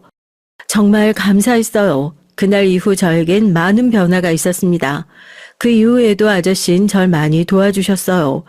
남편과의 이혼을 위해 유명한 로펌까지 소개해 주셨고요. 현재 저와 남편은 아직 이혼 소송 중이에요. 남편이 잘못한 게 워낙 확실하다 보니 위자료 소송은 제가 이겼지만 아직 아들에 관한 양육권이 해결되지 않았어요. 남편 측은 제가 말기 암 환자라 애를 넘길 수 없다고 주장합니다. 물론 저도 남편 말이 다 틀린 건 아니라고 생각해요. 지금이야 건강하지만 언제 다시 암이 재발할지 모르는 상황이라 저도 겁이 나긴 하거든요. 하지만 아들이 저와 살고 싶어 한다면 전 끝까지 아들에게 최선을 다할 생각입니다. 최근 법원에서 남편을 만났는데 얼굴이 아주 반쪽이 됐더라고요. 그럴 만하죠. 아저씨 건물에서 쫓겨났으니 아마 빚이 어마어마할 겁니다. 그 처량한 얼굴에 전 쐐기를 박아줬어요. 당신 말이 맞더라. 요즘은 암이라는 게 치료만 잘 받으면 다 좋아지더라고. 수술도 잘 되고 전이 된 데도 없어서 아주 깨끗하대. 그러니까 나한테서 준혁이 데려갈 생각하지 마. 당신은 집도 없고 직장도 없잖아. 의사 선생님 말씀이 수술도 잘 되고 전이 된 곳도 없어서 깨끗하대요. 물론 앞으로 어떻게 관리하느냐가 더 중요하지만 남편 앞에서는 당당하게 나 괜찮다고 말하고 싶어요. 아직도 저와 남편은 소송 중입니다. 전 이길 자신 있어요. 몸도 건강하게 잘 버틸 자신 있고요. 저도 제 인생이 딱하고 기구하지만 그래도 어쩌겠어요. 자식 생각하면 씩씩하게 또 살아야죠. 여러분께서도 절 너무 안 됐다고만 여기지 마시고 힘내라, 이겨낼 수 있다고 응원 많이 해주세요. 기나긴 저의 인생 얘기 끝까지 들어주셔서 감사합니다. 여러분은 언제나 건강하고 행복하시길 바랄게요. 제가 태어났던 집안은 동네에서 유명했어요. 바로 딸 부잣집으로요. 예전엔 딸이 셋 이상은 돼야 딸 부잣집 근처라도 갈 수 있었다지만 저희 나이 때 딸 셋인 집은 흔치 않았어요. 우리 집이 유명했던 건 단순히 딸이 셋이 있어서만이 아니었습니다. 세 딸 모두 예쁘장한 외모에 개성이 각기 다르고 자기 주장은 강한데 신기하게도 다툼 없이 늘 하하호호 사이좋게 몰려다녔기 때문이에요. 우리 집은 서울 화곡동이었는데요. 우리 동네 분들은 물론이고 제가 나온 초중고 모두 언니들 덕분에 절 모르는 선생님은 별로 없으셨죠. 우리 아버지는 용접 기술자였습니다. 아버지는 퇴근하시고 집에 오시면 늘 땀에 잔뜩 젖은 옷에 얼굴이 벌겋게 되셨죠. 그만큼 용접 일은 고된 일이었어요. 엄마 말씀으론 너희 아버지만큼 힘들게 월급 벌어오시는 양반 얼마 없다. 너희들 아버지한테 잘해드려야 돼. 엄만 손수 아버지 목욕물도 미리 받아놓고 저녁 식탁엔 아버지가 좋아하시는 열무김치와 양념게장을 빠지지 않게 챙겨 놓으셨어요. 막내딸인 제가 아빠 월급이 얼마인지 몰라도 맛있는 반찬도 자주 먹을 수 있고 선물도 제가 원하는 걸로 해주시니까 전 우리 집이 재벌 부럽지 않다고 생각하고 커왔죠. 그리고 우리 아버지는 세 딸을 가진 것을 너무 자랑스러워 하셨어요. 아빠 회사 체육대회가 열리면 우리 딸들은 가족 티를 주문해서 가족 모두 똑같은 티를 입고 갔어요.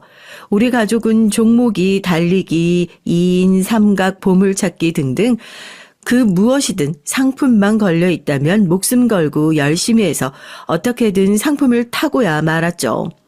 아버지 회사 사장님이 우리 가족은 최고로 화목한 집안이라며 엄지를 세우시고 인정해 주셨습니다. 그렇게 땀을 한참이나 흘린 우리 가족은 늘 단골 돼지갈비집에 가서 10인분은 좋게 먹었어요. 사장님이 우리한테 음료수랑 밥은 무료로 주시거든요. 그런데도 매번 계산서의 금액을 보고 놀라세요.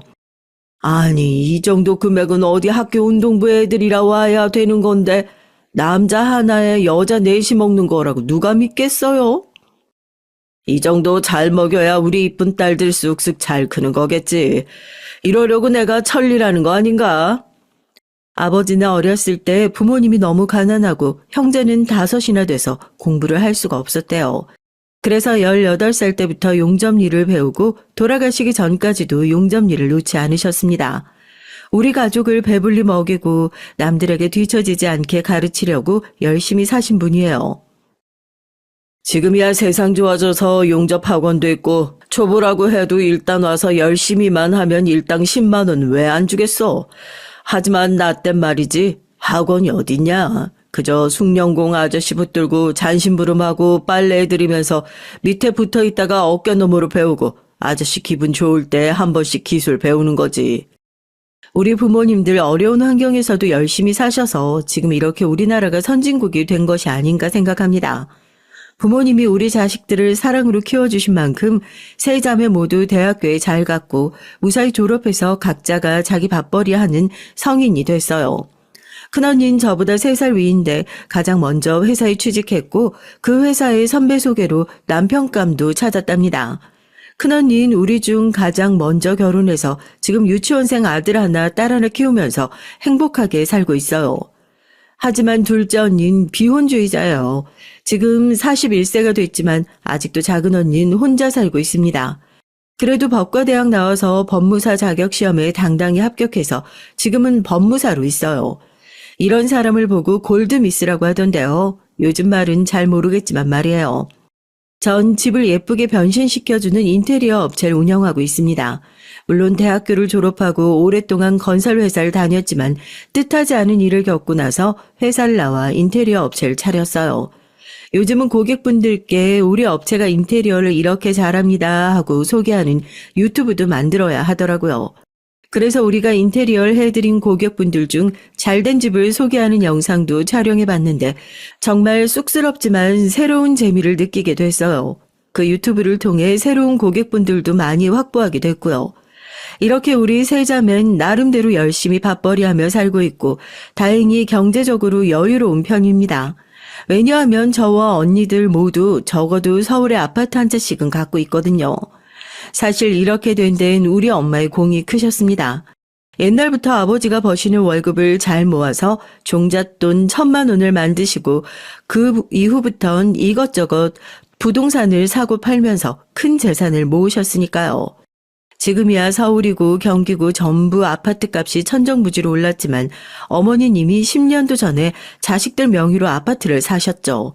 그리고 그땐 지금처럼 비싸지 않았으니까요.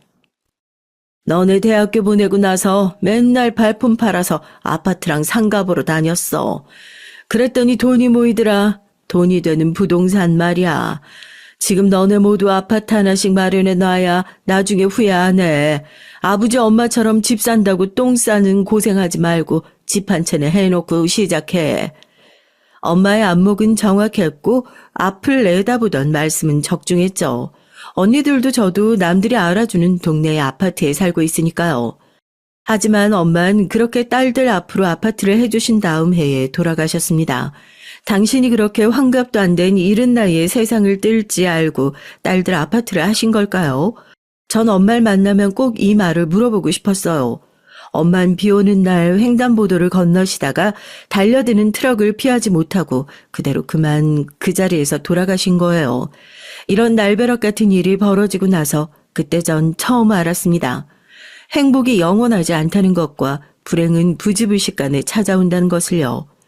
엄마를 의지하고 사랑하셨던 아버진 매일 술을 드시고 잠도 제대로 못 주무시면서 상처한 슬픔을 삭히셨어요.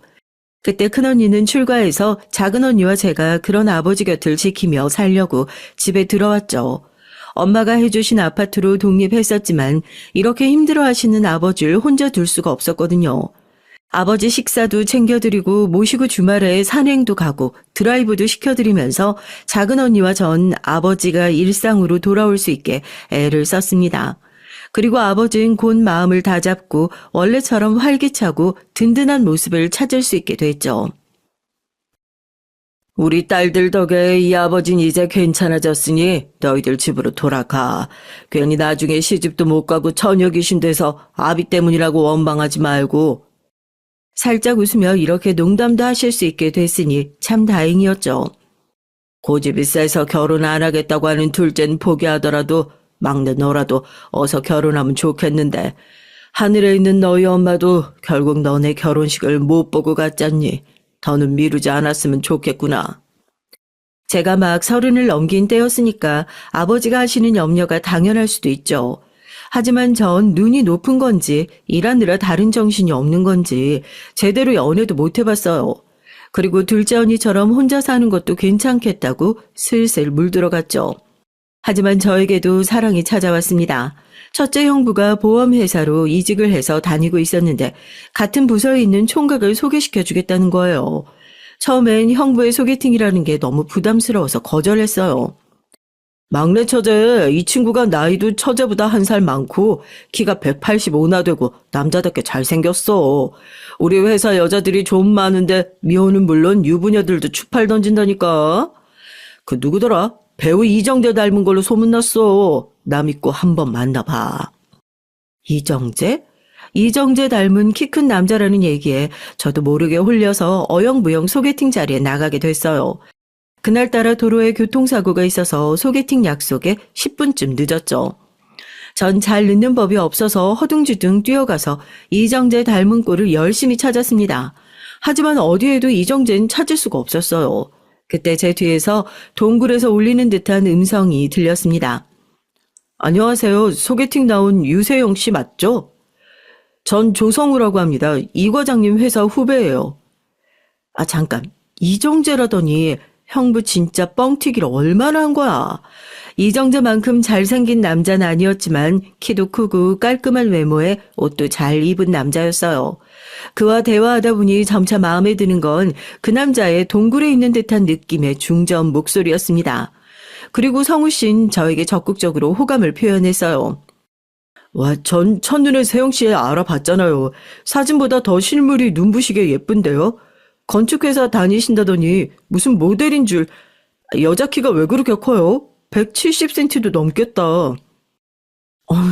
사돈 낱말이세요. 성우 씨야말로 185cm 되겠는데요. 전 힐 신어서 그렇지 168밖에 안 돼요.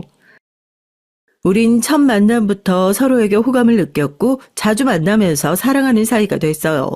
성우 씨는 눈치도 빠르고 매너도 좋은 남자라서 여자들에게 인기가 많을 것 같았습니다. 그런 남자가 제가 제일 좋다고 하니 기분이 좋았어요. 성우 씨는 사귄 지 100일도 안 돼서 저에게 깊숙한 얘기를 꺼냈습니다. 내가 30대 초반이라서 엄마도 빨리 결혼하길 바라셔.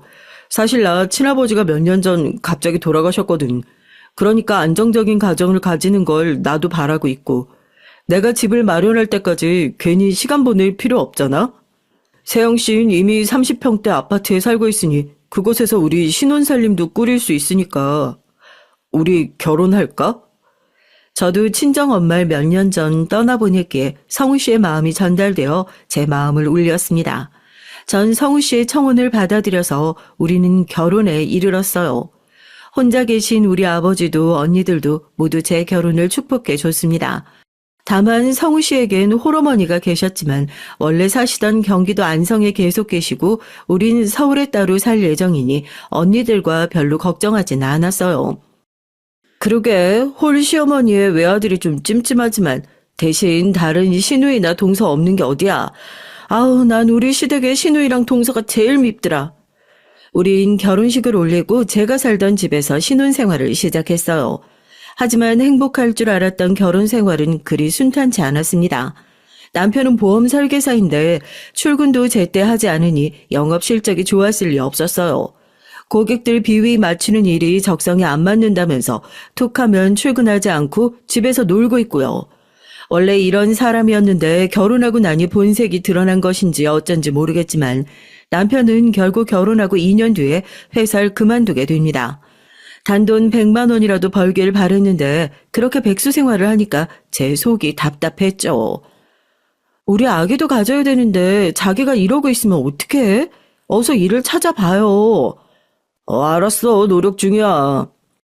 남편은 말은 대수롭지 않게 잘 해놓고 무책임하게 그냥 있었습니다. 백수 생활을 1년 넘게 하니 보다 못한 형부가 어떤 제약회사에 일자리를 소개해줘서 그곳에 다니게 되면서 전 한숨을 돌렸죠. 하지만 남편은 그곳에서 잦은 술자리를 갖고 거기서 만난 여성들과 연락하는 걸 저에게 몇 번이나 들켰는지 몰라요. 그럴 때마다 남편은 제 앞에서 싹싹 빌면서 그저 고객들이라 친절을 베푸는 것일 뿐이라며 있으니 저도 별 수 없이 경고만 하고 넘어갔어요. 남편만 생각하면 허우대만 멀쩡하지 정말 속빈 강정 끌어안고 사는 기분입니다. 그리고 또 하나의 걱정거리는 우리 2세 문제였어요. 32살의 나이에 결혼해서 거의 7년이 지났지만 우리에겐 아이가 생기지 않는 거예요. 전시현관 시술을 해보고 싶었는데 그나마도 남편은 협조해주지 않았습니다. 하늘에서 허락 안 한 모양이지. 왜 그리 아이 갖고 싶어서 안달이야. 우리끼리 편하게 살고 좋은데 뭘 굳이? 남편은 철없이 이러고 있으니 말이에요. 신기하게도 이렇게 아이가 없으면 시댁에서 재촉하고 성화이지 않겠어요? 그런데 우리 시부는 또 이런 부분에선 너무 쿨하셨습니다. 아유, 성우가 시험관 안 하고 싶다는데 뭘 억지로 한다니? 그거 돈도 많이 든다면서 괜히 하지 마라. 애기가 안 생기면 안 생기는 대로 돈 열심히 벌고 재밌게 살면 돼. 참, 이번 달에 용돈은 왜 입금이 아직 안 됐냐? 내가 그거 철저하니까 조심하라고 분명히 얘기했을 텐데. 성우 씨가 백수라 취직할 때까지 기다려주시면 안 될까요? 무슨 소리를 하는 게야? 네가 벌고 있잖아. 그리고 너네 친정아빠가 돈 많다면서 너네 친정집의 사정을 말씀드려봐라. 그리고 이번 추석에 넌 굳이 안 와도 된다. 성우는 온다고 하지만 우리 제사도 안 지내는데 너까지 올 필요 있니? 그냥 용돈이나 두둑히 알지? 시모는 다른 시모들과 달리 제가 명절에 안 와도 되고 서로 각자 살자는 주의세요. 하지만 돈에 있어서만큼은 절대 양보가 없으십니다. 시모는 60대 초반으로 젊은 편이셨는데 그래서 그런지 유독 아들과 관계가 돈독해 보였어요. 둘이 속닥속닥 얘기도 자주 하고 저 없이 남편 혼자 안성에 가서 시모를 모시고 오기도 하고요. 그런데 뭔가 효도하고 그렇다기보다 둘이 친한 친구 같은 관계? 아무튼 좀 특이했습니다. 그리고 더 특이한 건 왜 이 집안은 자기 남편이자 아버지의 제사를 안 챙기냐는 겁니다. 설령 기독교 집안이라고 해도 제사는 안 지내더라도 추도 예배를 드리면서 기일을 챙기잖아요. 그런데 이상하게 제가 시댁에 온 7년 동안 시모와 남편은 시부의 기일조차 챙기지 않는 거예요. 너네 시댁 진짜 이상하다. 다른 사람도 아니고 시부 제사를 안 챙긴다고? 그런 집은 처음 들어. 아무래도 시부가 가족과 사이가 아주 안 좋았나 보다. 생각해보니 시모가 맨날 시부가 무능력하면서 성질만 더러웠다고 지 뜻대로만 하고 사는 남자였다고 욕을 자주 했어요. 남편 얘기로도 아빠가 너무 엄하고 자기를 자주 때렸다면서 아빠에 대한 기억이 별로 좋지 않은 듯 했죠. 그래도 돌아가신 아버지인데 너무하다 싶었어요. 저에게 아버지는 너무 좋은 분이고 우리 가족에 대한 흉을 남에게 한다는 건 상상도 하지 못할 뿐이라서요. 하지만 시모와 남편이 말한 것만 믿기엔 깨름직했습니다. 왜냐하면 시모는 비단 시부만이 아니라 세상 모든 사람들에 대해서 그 누구도 좋게 말하는 법이 없거든요. 심지어 없을 땐 자기 아들도 욕해요. 이런 시모는 신뢰감이 잘 안 가는 사람이에요. 오로지 자신만이 대단하고 존중받을 만하단 나르시시즘이 있는 것 같았습니다. 하루는 시모와 같이 장을 보러 마트에 갔는데 직원 아줌마가 어머, 며느리와 시어머니 사이 같지 않네요 하고 말하면 보통 어떻게 생각하세요? 대체로 고부 갈등 없이 사이가 좋아 보인다 이렇게 생각하지 않나요? 근데 시모는 대뜸 이랬습니다.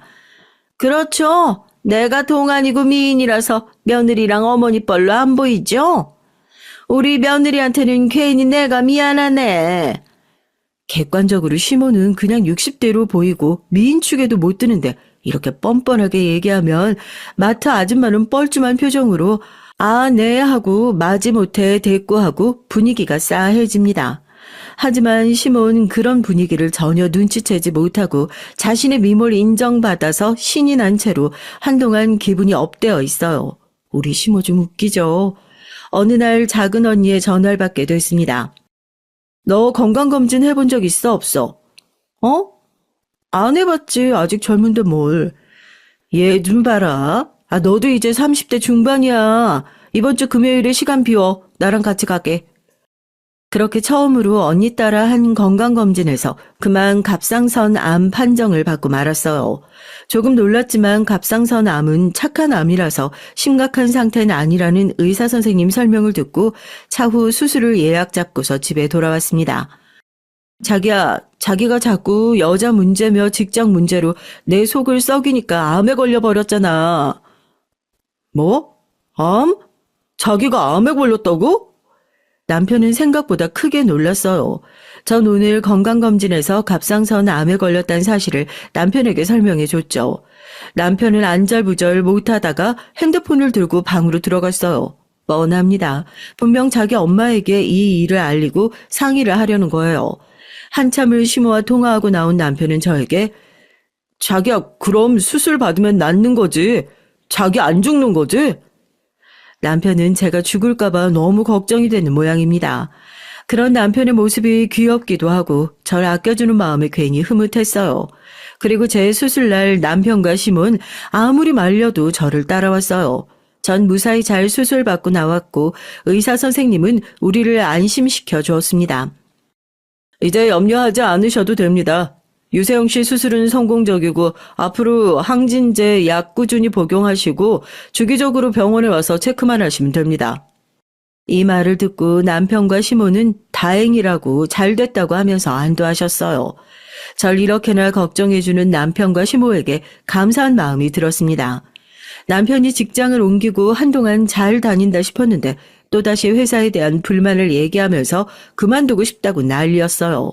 그리고 이번엔 아예 취업이 아니라 자기가 직접 사업을 하겠다고 나선 거예요. 기술도 경험도 없는 사람이 무슨 사업이겠어요.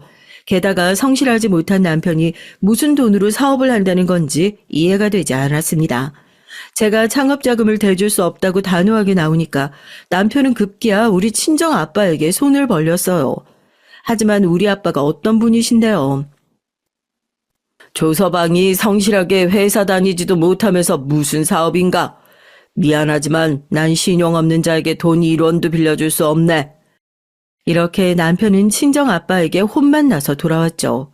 씩씩거리면서 화가 잔뜩 나선 집에 있는 저도 무시하고 방으로 들어가서 시모에게 바로 전화를 하는 거예요. 엄마, 뭐 이딴 사람들이 다 있어? 남편이 사업 좀 한다면 도와줘야 될 거 아니야. 그리고 늙은 딸 걷어준 사위를 떠받들진 못할 망정 뭐 1원도 못 준다고? 내가 그 돈 결국 다 받아낼 거니까 두고 봐. 그 노인네 나이가 몇이냐? 그 아내도 일찍 비명행사했다면서 아비도 오래 못 살 게다. 응? 아들아, 기다려. 기다리면 좋은 날 온다. 지금 네가 흥분해서 화내봐야 괜히 일 그르치니까 천천히 계획 좀 짜보자꾸나. 우린 서로 알지 않니? 이렇게 잔뜩 흥분한 남편도 그를 달래는 시모의 말도 뭔가 정상은 아니었어요. 전 두 사람이 처음으로 좀 무서워졌습니다. 나름대로 잘 살던 저에게 이제 슬픈 인생의 먹구름이 드리워지기 시작했어요. 갑자기 친정아빠가 돌아가신 겁니다. 아빠에게 반찬을 주려고 들른 큰언니는 아빠가 집에 혼자 쓰러져 있는 걸 발견하고 병원으로 옮겼지만 이미 아빠는 숨을 거둔 상태셨어요. 정확한 사인은 알 수 없어서 그저 심장마비로 돌아가셨다고만 의사는 말했습니다. 아빠의 장례식을 치르면서 우리 세자매는 너무 슬펐죠. 엄마 장례식 땐 그래도 아빠가 든든히 지켜주셨는데 아빠까지 가버린 이젠 고아와 같은 신세가 돼버렸으니까요. 아빠는 69세, 엄만 62세 나이로 세상을 뜨셨어요. 요즘 어르신들 평균 수명에 비하면 참 아쉽기만 합니다. 우리 부모님께서 좀 더 오래 살아주셨으면 그게 너무 아쉽고 아쉬워서요. 언니들과 서로 의지하면서 겨우 아빠의 장례식을 하고 있던 도중 전 믿을 수 없는 얘기를 듣게 됐어요. 장례식장 후미진 곳에서 시모와 남편이 쑥덕거리게 몰래 들어보니까 하는 소리가 에이, 그 늙은이 잘 죽었네. 내가 사업자금 좀 빌려달라고 하니까 그렇게 뻗대더니만 쫌생이 구두쇠 영감이 죽어버리니까 내 속이 다 시원하네. 그게 중요한 게 아니고 그 많은 자산 어떻게 한대. 며느리 위로 언니가 둘이나 있으니 이거 싸움 나는 거 아닌가 몰라. 우리가 눈 잘 뜨고 싸움에서 이겨야 돼. 유산 싸움 말이야. 네가 며느리한테 바싹 붙어서 조정 좀 해봐. 응? 이왕이면 지 언니들 목까지 다 가져올 수 있게 하란 말이야. 나도 그러고야 싶지. 근데 알잖아요. 결혼한 내내 어찌나 지네 친정 싸고 들면서 자기 친정 식구들만큼 좋은 사람들 없다고 하는지. 아마 내 말을 한 귀로 듣고 흘릴 거예요. 세상에 장인어른이 돌아가셨다는데 좋아하다뇨. 속이 시원하다니. 게다가 우리 언니들이랑 유산 갖고 싸우라고? 뭐 이런 인간 말종 사람들이 있단 말입니까?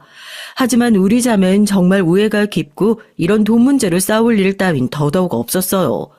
법무사인 둘째 언니가 상속세며 증여세 등을 이전부터 아빠와 논의하면서 재산 정리를 도와주었어요. 그래서 공평하게 3분의 1씩 아빠의 재산을 나눴고 오히려 둘째 언니인 큰언니가 조카들을 키우느라 돈이 더 필요하다며 미혼인 자신은 괜찮다고 해서 큰언니에게 자기 몫을 더 주었는걸요. 장례식을 잘 마치고 2주 뒤에 세 자매가 모여서 둘째 언니가 하라는 대로 인감증명서 가져오고 인감도장 찍으라는 곳에 찍고 누구 하나 토다는 법 없이 그렇게 평화롭게 유산 절차를 마쳤습니다. 하지만 10억이 넘는 돈이 내 수중으로 들어와 봤자 전 그렇게 기쁘지만은 않더라고요. 괜히 우리 부모님 목숨값 같기도 하고 저야 그럭저럭 먹고 살 직업이 있고 아이도 없으니 딱히 돈 쓸 곳도 없으니까요. 그보다 내 소중한 가족이 한 분 한 분 떠나는 상실감에 기운이 축 처져서 집으로 돌아왔습니다. 마침 남편은 집에 있었는데 절 보자마자 달려왔어요. 자기야, 어떻게 재산 분할은 잘했어? 우리 얼마나 생기는 거야? 남편은 잔뜩 신이 나서 그렇게 기분 좋아 보일 수가 없는 거예요. 나 지금 자기처럼 마음이 그렇게 좋지만은 않아. 아마 10억 정도는 내 은행으로 입금될 거야. 그 돈이 난 반갑지만은 않은데 어떡하지? 눈물이 또 날 것만 같이 울컥하는데? 뭐 10억? 이쁜 내 마누라, 친정에 복도 많아, 돈도 많아. 우리 그 10억으로 뭐 할까? 나 하고 싶던 그 사업 이제 해도 되겠지? 응? 이렇게 잔뜩 허황된 상상에 젖어 너무 신나 있었어요. 참, 엄마가 자기 오면 꼭 집에 데리고 오라고 했어. 안 좋은 일 지내고 나서 몸이 상했을 거라고 맛있는 보양식 했다고 말이야. 그래도 남편과 시모가 같은 제 가족이 있어서 쓸쓸했던 마음이 좀 위안받는 것 같았습니다. 그리고 다음날 전 상상도 하지 못할 일을 겪게 됐어요. 여러분 너무 놀라지 마시고 제 얘기 잘 따라오셔야 돼요. 남편은 집에서 쉬고 싶다는 날 굳이 시모가 기다리고 있는 시댁으로 데려갔어요. 시댁에 들어가 보니 시모는 뚝딱거리면서 분주하게 부엌에서 요리를 하고 있었습니다. 시모는 원래 집안일을 잘 안 하는 분인데 이렇게 저를 생각해서 부엌일 하시다니 가슴이 찡했죠. 아이고 얘야 어서 와라. 이 얼굴 상한 것 좀 봐. 그럴 줄 알고 이 시애미가 너 생각해서 맛있는 식사 준비했다는 거 아니냐.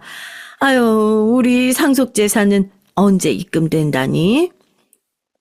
어머님 저 때문에 이렇게까지 안 하셔도 되는데 정말 감사합니다. 입금은 정확히 언제 되는지 모르겠어요. 오래 걸리진 않겠죠. 아이고 그래. 아이 그냥 궁금해서 물어봤어. 저 방에 가서 좀 누워있거라. 아직 밥 때려면 1시간은 남았으니까. 전 작은 방 침대에 누워서 금방 잠이 들고 말았습니다. 잠이 들고 나자 우리 아버지가 꿈에 보이는 거예요. 그것도 얼굴이 파랗고 잔뜩 성난 눈으로 절 노려보면서 뒷짐을 지고 서 계셨어요. 분명히 보이는 얼굴이 아버지 얼굴은 맞는데 저에게 저럴 분이 아니신데 왜 저렇게 노려보실까 당황하다가 잠에서 깼습니다. 그리고 악몽 때문인지 식은땀도 나고 찌르는 듯한 두통이 생겨서 더 누워있을 수가 없었어요. 목이 타는 듯한 갈증까지 느껴져서 침대에서 일어나 물 한 잔 마시려고 부엌으로 가고 있는데 또 그 쑥떡쑥떡 하는 소리가 부엌에서 들려왔어요. 본능적으로 전 부엌 입구 벽에 몸을 숨기고 그 소리에 귀를 기울였습니다. 며느리 쟤 지금 자고 있는 건 맞지? 그동안 며느리 저거 친정아빠 믿고 거만하게 구는 꼴을 어떻게 참았는지 알아? 바로 이날만 기다린 거야. 당연하죠. 나도 못생기고 똑똑하기만 한 늙은 여자랑 더 못 살겠어요. 회사나 길거리에 나가봐. 돈만 있으면 나한테 옷 벗고 달려들 젊은 여자가 얼마나 많은데. 지난번 갑상선 암 판정받고 혹시나 자기 아빠보다 먼저 죽을까봐 걱정했잖아요. 그럼 그 장인 재산 우리 게 안 되잖아. 법이 그렇다대요. 저 아빠가 죽고 나서 아내가 죽어야 장인 재산이 우리 손아귀에 들어온다니까. 그래서 우리가 지금까지 숨죽이고 기다린 거 아니냐고. 헤이그, 그런 거 보면 너도 나도 참 쳐죽일 못된 것들이다. 그렇지 않냐? 아, 니네 아빠 죽고 보험금이 그렇게 조금 나올 줄 누가 알았다니? 금방 알놈의 보험사 조사관만 아니었어도 5억은 나오는 건데 말이야. 이번엔 실수 없이 그 장인 재산 쟤한테 간 것까지 두 눈으로 확실히 확인한 건 맞지? 맞다니까요. 저 여자 앞으로 상속 재산이 현금 10억은 나올 거래. 지금 아파트도 내 것이 될 거고. 엄마, 우리 이대로 로또 대박 맞았어요. 그래, 내 아들. 이제 마지막 작업만 실수 없이 해내자꾸나. 자, 이거 하나면 이 재산들 다 우리 거다. 시모는 남편에게 무엇인가 흰색 가루가 들어있는 작은 지퍼락을 전해줬어요. 저게 뭘까? 저들은 지금 날 죽이려고 하는 것이라면 독약이구나. 남편은 시모에게 지퍼락 속의 흰 가루를 제 국그릇에 뿌렸습니다. 너무 놀라서 저도 모르게 새어나온 신음소리를 막기 위해 두 손으로 입을 재빨리 가렸어요. 그들은 희죽희죽 웃으면서 자기들끼리 절 깨우러 가야겠다며 식탁에서 떠났습니다. 제가 아까부터 방에서 자고 있는 줄 알고 있을 테니까요. 아빠가 꿈에 나타나서 제가 두통으로 깨지 않았다면, 이상하게도 목이 말라서 부엌으로 오지 않았다면 전 꼼짝없이 저 정체불명의 가루가 들은 국을 먹고 어떻게 됐을지. 전 그들이 나오자마자 몰래 들어가서 식탁에 놓여진 제 국그릇과 남편의 국그릇을 뒤바꿔 버렸어요. 그리고 전 방에 없다며 찾는 세 사람에게 화장실에 있다고 변명했죠. 시모와 남편은 밥을 차려놨으니 어서 먹자면서 절 부엌에 데려갔습니다. 우리 셋은 식탁에 둘러앉아 밥을 먹기 시작했어요. 그들은 절 호시탐탐 노리면서 긴장하고 있었고요. 전 그들의 계략을 모르고 당하는 척 제 국그릇을 남편의 것과 바꾼 걸 들키지 않을지 긴장하며 있었죠. 분위기는 어색하고도 냉랭했습니다. 아무도 수절 들지 않고 서로의 눈치만을 살폈죠. 아유, 얘야, 그동안 아버지 상 치르느라 고생했을 텐데 어서 한술 뜨렴. 내가 특별히 최고로 좋은 한우 뼈다귀 사다가 오래오래 고았단다. 너 더 건강하라고 말이야. 어서 먹어봐. 뭐? 더 건강하라고? 날 죽이려고 몰래 약까지 타놓고서 저렇게 말하는 시모가 정말 악마처럼 보였습니다. 하지만 전 이성의 끈을 놓을 수 없었어요. 아무것도 모르는 피해자처럼 연기를 하면서 전 숟가락을 들었죠. 제가 먼저 먹어야 그들이 안심하고 자기들이 준비한 독약을 스스로 먹을 테니까요. 전 손이 약간 떨렸습니다. 어머님, 제가 오랫동안 고생했더니 심신이 모두 약해졌나 봐요. 어머님이 주신 공국 먹고 건강해질게요. 감사합니다.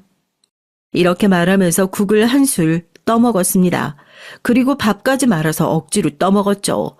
이윽고 제 앞에 있는 밥과 국은 반절이나 먹고 고개를 들었습니다. 시모와 남편은 두 눈을 크게 치켜뜨고선 제가 밥 먹는 모습을 지켜보기만 했어요. 정말 그 눈은 사람의 것이 아니었습니다. 늑대, 악어, 호랑이, 그런 야수의 무서운 눈도 아니고 귀신 같은 눈이었어요. 그렇게 흉악하고 무서운 눈은 처음이에요. 왜 저만 보고 두 분은 식사 안 하세요? 어머님도 당신도 먹어요. 국이 정말 맛있어요. 제 말에 안심한 두 사람은 열심히 밥과 국을 먹기 시작했습니다. 엄마 진짜 공국이 맛있네요. 아주 진국이야. 이렇게 웃는 남편의 얼굴을 보고 저는 뒤로 칼을 갈았습니다. 그래, 맛있지. 그게 바로 당신이 준비한 그 독약이 든 국이야. 그리고 전 그 자리에서 서둘러 일어났어요. 저 속이 좀 울렁거리고 머리에 두통이 일어서요. 아무래도 체했나 봐요. 바깥바람 좀 쐬고 와야겠어요. 두 분은 마저 식사하세요. 전 산책 좀 하고 돌아올게요. 실제로 독약을 먹지 않은 제가 그 둘 앞에서 멀쩡히 있다면 그들이 눈치채고 절 어떻게 해야 할지 모르니 전 그 자리에서 나오고 싶었어요. 제가 어지럽다면서 머리를 부여잡자 독약의 효능이 돌기 시작했다고 느껴선지 시모는 아주 반기는 얼굴로 말했습니다. 그래. 밖에서 좀 걷다 보면 체기가 내려갈 거야. 아유, 어서 나가서 좀 돌아다니고 오너라. 그리고 전 차키와 지갑을 들고 집을 나가서 바로 차에 올라탔습니다. 이렇게 나가면서도 전 뒤를 계속 돌아봐야 했어요. 남편과 시모가 눈치채고 절 쫓아올까 봐서 두려웠거든요. 차를 몰곤 곧바로 인근 경찰서에 갔습니다. 경찰서의 문을 열고 들어가자마자 전 처음으로 날숨을 크게 쉬었어요. 너무 무섭고 긴장해서 숨 쉬는 것도 까먹은 듯 했죠. 이제 안전하다는 생각이 들자 긴장감이 풀리고 그대로 경찰서 바닥에 주저앉아 흑흑하고 울기 시작했습니다. 제 모습에 놀란 경찰서 안에 몇 경찰들이 절 부축해서 의자에 앉혀줬어요. 아니, 무슨 일을 당하신 겁니까? 하지만 너무 놀란 제 가슴은 쉽게 진정되지 못했어요. 저쪽에서 걸어온 여자 경찰관이 냉수 한 컵을 저에게 가져다 줬습니다. 큰일 당하셔서 너무 놀라신 모양인데요. 여기 경찰서니까 선생님 이제 안전합니다. 마음이 진정되면 그때부터 천천히 무슨 일이 있었는지 진술해 주세요. 그렇게 제 등을 쓸어 내려주고 덜덜 떠는 저에게 담요를 덮어줬어요. 시간이 좀 지나자 전 가까스로 입을 열 수 있었고 제 말을 듣던 경찰들 모두 경악했습니다. 전 살인을 당할 뻔했어요. 어떻게 겨우 빠져나왔지만 어쩌면 지금 집엔 누군가가 절 대신해서 죽어있을지도 몰라요. 경찰들은 곧바로 수사팀을 꾸려 시모 집에 들이닥쳤어요. 그리고 경찰들이 마주한 광경은 바로 고통으로 몸부림치며 몸에 경련이 일어난 남편이었습니다. 남편 옆에서 시모는 도대체 왜 일이 이렇게 된 거람, 아니 이게 무슨 일이냐 아들아, 일을 어째 하며 당황해서 서 있기만 했고요. 경찰들은 구급차를 불렀고 시모를 현장에서 바로 살인 용의자로 체포해서 경찰서로 연행해 갔습니다. 그리고 혼수 상태에 빠진 남편은 구급차 안에서 결국 숨을 거뒀고요. 몇 시간 전만 해도 저를 죽이고 제 돈을 가로챌 생각에 희죽이던 남편이 이렇게 싸늘한 주검이 되어버린 걸 보고 허탈해하면서 탄식을 했어요. 그리고 내 아버지의 장례식이 있고 얼마 안 돼서 남편의 장례식을 준비해야 했습니다. 하지만 전 저를 죽이려고 했던 남편의 장례식을 제대로 할 자신이 없었죠. 큰언니에게 전화를 걸어 제게 일어난 일을 간략히 설명하고선 지금 병원에 와줄 수 있냐고 했어요. 언니는 제 얘기에 기함을 하면서 이런 믿어지지 않는 일이 어떻게 생긴 거냐고 그러고 다급히 제게 와줬습니다. 작은 언니도 함께 말이에요. 그렇게 전 거의 실신할 지경의 몸 상태로 뒷방에 누워있다가 손님이 오시면 인사만 겨우 하고 다시 누워있었어요. 온몸에 힘이 하나도 들어가지 않았죠. 그리고 남편의 시신은 화장해서 근처 강가에 뿌렸습니다. 그 사람의 묘소를 만든다 한들 전 그 묘소를 절대 찾지 않을 것이기 때문이었죠. 그나마 아내로서 할 도리를 장례식을 마지막으로 끝냈고 이로써 제 결혼 생활도 끝났습니다. 우리 언니들이 옆에 있어주지 않았다면 전 아마 아무것도 못했을 거예요. 남편의 장례가 끝나고 형사는 참고인 조사로 경찰서에 오라고 했습니다. 그리고 전 제가 보고 들었던 모든 걸 형사에게 얘기했어요. 형사는 성실하게 조사에 참여해줘서 고맙다고 했습니다. 그리고 저에게 혹시 시모는 어떻게 하고 있는지 궁금하냐고 물어봤죠. 전 가장 큰 잘못을 한 범죄자니까 응당 감옥에 바로 가는 것이 아니겠냐고 했어요. 형사는 박자옥 씨, 그러니까 시몬, 자기 아들의 살해 용의자이기도 하지만 그 외에 여죄 가능성이 있어서 조사가 길어질 것이라고 했죠. 시모가 날 죽이려다가 남편을 죽인 게 다가 아니라니 그런 일이 더 있다고? 이제 형사들이 시모를 취조해 했던 얘기를 제가 들려드릴게요. 자, 이제 조서 작성할 겁니다. 이름과 주민등록 번호 대세요.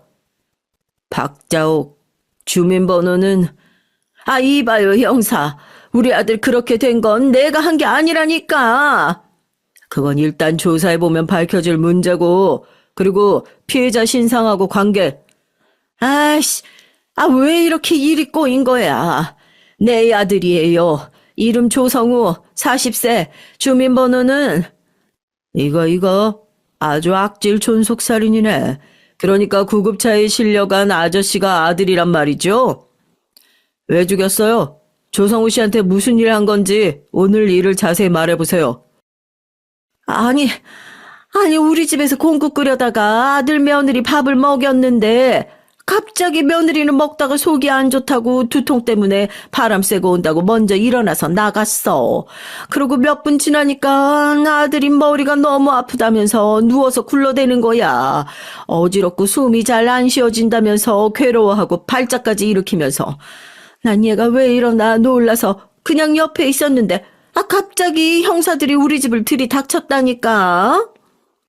그게 이상하단 말입니다. 조성우 씨 사체 부검의 얘기론 청산가리 중독에 의한 심장마비 사망인데 아마도 약을 먹은 지 좀 지나서 구급차를 탔다고 하네요. 아들이 그렇게 위중하면 바로 119를 부르는 게 정상적인 엄마 아닙니까? 너무 사람이 당황하면 경황이 없어서 그럴 수도 있는 거지. 말 흐리지 마세요. 당신은 당황한 사람이 아니라 난처해하면서 정신도 또렷한 상태였어. 아마 당신이 먹인 청산가리로 아들이 그렇게 되니까 병원에도 못 데려갔겠지. 당신의 범죄가 세상에 드러날까 봐서 말이야. 안 그래? 형사는 책상을 팡 치면서 시모를 겁주듯이 말했습니다. 하지만 시모는 눈 하나 깜짝 안 하고 겁을 먹지도 않은 독한 여자였답니다. 그러게 말이야, 형사 양반. 어떻게 알고 형사들이 우리 집에 왔지? 혹시 누가 날 신고했어? 내 며느리? 유세영 씨 제보 받고 갔습니다. 유세영 씨 얘기로는 당신이 국에 흰 가루를 넣는 걸 봤다고 하던데 그게 뭡니까? 조성우 씨의 직접 사인인 청산가리겠지. 안 그래요? 어차피 지금 증거 물품에서 다 나올 거니까 박자우 씨 진술이 없어도 우린 밝혀낼 겁니다.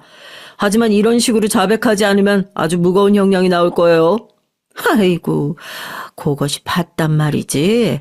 그럼 아니 왜 그녀는 멀쩡하고 내 아들이? 알 수가 없네. 남편처럼 일이 쉽게 안 돼 버렸어. 뭐라고요? 역시 이번 살인이 처음이 아닐 수 있겠다 생각은 했는데 설마 당신 남편 사망 사건도 관련 있는 겁니까? 이렇게 시모는 혼자 중얼거리다가 시부가 사망했던 사건도 추가로 조사하게 된 거예요. 그리고 그 실상이 만천하에 드러나게 된 거죠. 얼마 뒤 형사의 전화를 받고 나서 제가 가족이라 믿었던 남편과 시모의 실체를 알게 됐습니다.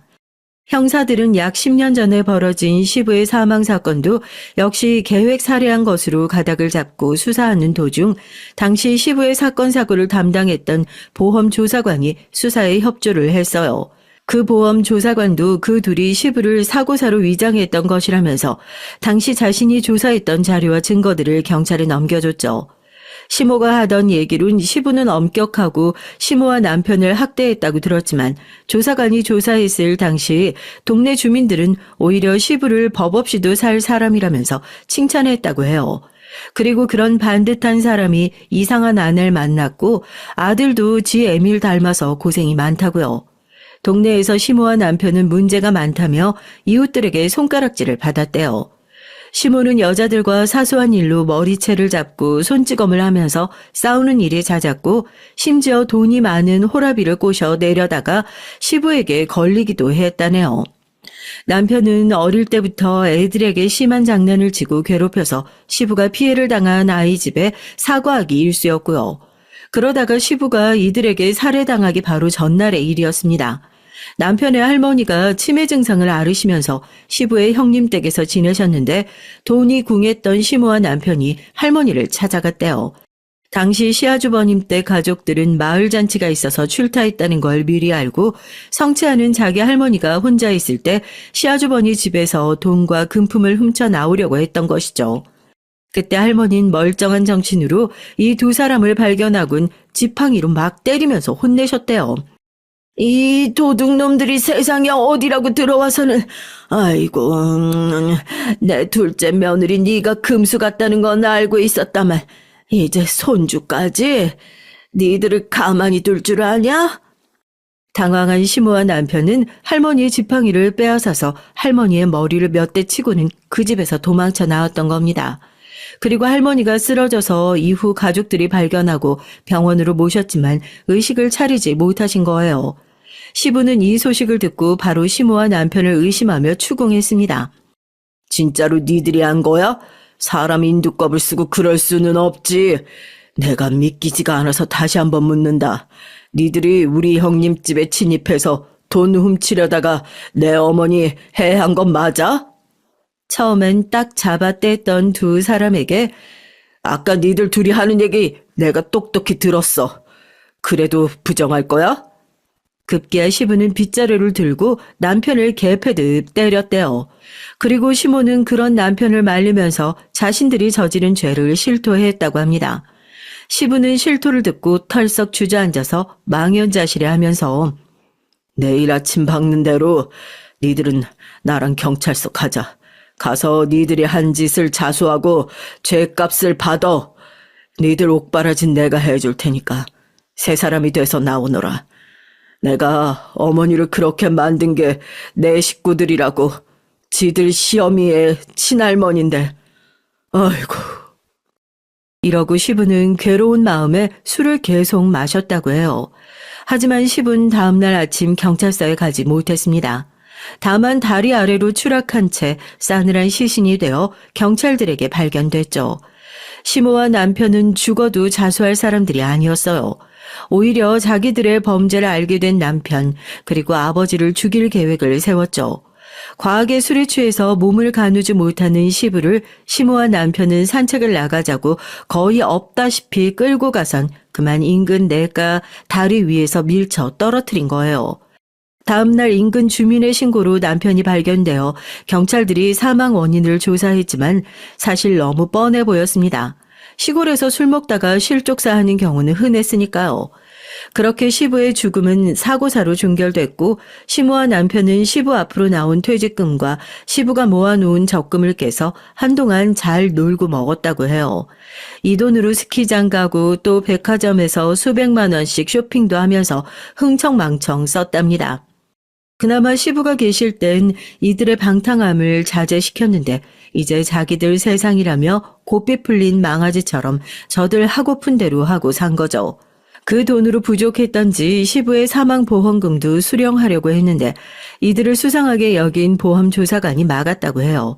그리고 시모는 남편한테 그랬답니다. 야, 아들, 너 괜한 머리 대학서 공부한다고 쓰지 말고 그냥 보험회사에나 취직이나 해. 아, 네가 보험사에 가면 우리가 보험금 잘 타먹을 방법 알 수 있을 거 아니야. 그래서 남편은 전공과 상관없는 보험회사에 취직해서 다니다가 몇 년 뒤 절 형부 소개로 만나게 된 것이었어요. 이렇게 두 사람은 절 죽이기 전부터 함께 살인을 모의했던 살인자였던 거죠. 형사는 한숨을 쉬면서 저에게 얘기했습니다. 그런데 박자옥 씨는 정말 대단한 여자예요. 우리가 이 사실을 자백받아내느라고 얼마나 진땀을 뺐는지 몰라요. 형사 경력만 10년 다 된 강력계 베테랑인 우리가 정말 별의별 수단을 다 써서 자백을 겨우 받아냈다니까요.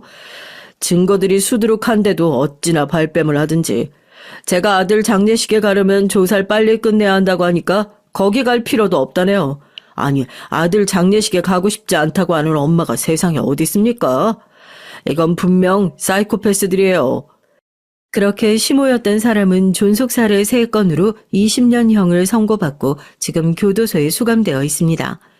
재판받던 날 재판장에 있던 절 보고 이 극악무도한 사람을 철장 안에 갇힌 신세이면서도 악을 쓰고 절 원망했어요. 왜 내 아들이 죽어? 네가 죽어야지. 그리고 사실 네가 내 아들 죽인 거 아니야? 네가 국그릇을 바꿔친 건 맞지? 그럼 네가 살인범이지. 왜 내가 살인범이냐고. 저 여잔 지금 자기 아들이 죽어버려서 원통한 마음이 클까요? 아니면 자기가 감옥 가는 것이 억울할까요? 전 전자일 거라고 생각했던 사람입니다. 애미가 아들을 잃은 그것도 자기의 실수로 아들이 죽게 되는 그 고통이 훨씬 클 것이라고요. 그런데 저런 사이코패스 같은 사람을 겪어보니 후자일 수도 있겠다는 생각이 들어요. 우리가 상상할 수 없는 생각과 행동을 하는 자들이더라고요. 절대 교화될 수 없고 정상적인 사람들과 분리해야 하는 감옥에서 밥 먹고 살게 두는 것도 아까운 인간이라고요. 모든 일이 밝혀지고 나서 언니들은 달려와서 절 껴안고 다 같이 울었습니다. 하지만 저에게도 다가오지 못하고 저 멀리서 형부가 눈시울이 붉어져서 저제 미안해. 정말 미안해. 내가 그런 나쁜 새끼 소개시켜주지만 않았어도 하며 미안해했어요. 당신 꼴 보기도 싫어요. 어서 집에 가지 못해요? 지금 어떻게 우리 막내 앞에서 얼굴을 들고 볼 수가 있어? 큰언니 그만해. 형부 잘못 아닌 거 알잖아. 내가 박복해서 남편 보기 그 정도였던 거지. 그래도 큰일 당하지 않았으니 됐어. 형부도 울었는지 얼굴이 말이 아니네. 그만 구박해. 그래도 언니가 너무 미안해. 우리 언니들이 절 지켜줘서 전 이렇게 큰 소용돌이를 잘 극복해 나갈 수 있었어요. 전 이날 이후로 밥상에서 국을 치워버렸습니다. 그날 이후로 그 그릇은 쳐다보지도 못해요. 너무 경악할 일을 겪고 나니 제 마음도 황폐하고 두려움만 가득한 사람이 되어버렸습니다. 그나마 여기 있는 이야기들을 들으면 조금 마음이 진정되곤 해요. 구독자 여러분, 저는 어떻게 하면 좋을까요? 이제 사람은 절대 못 믿을 것만 같아요. 저에겐 이제 친정 부모도 없고 남편도 시댁도 없습니다. 자식이 없어서 늘 안타깝고 그랬는데 지금 와서 보니 하늘이 구하신 것이 아닌가 싶어요. 남편이나 시모의 그런 범죄자의 DNA가 유전된 아이가 태어났다면 그것 또한 비극의 연속 아니겠어요? 전 크나큰 범죄에 휘말렸던 트라우마를 극복하면서 겨우 지내게 됐습니다. 이렇게 제 얘기를 공개적인 곳에 보내게 된 것도 제게 많은 용기가 필요했으니까요. 제 얘기 들어주신 분들께선 저 같은 일 당하지 마시고 악질적인 사람을 잘 피하시고 지내셨으면 좋겠어요. 그럼 이만 저의 얘기 끝낼게요. 들어주셔서 감사합니다.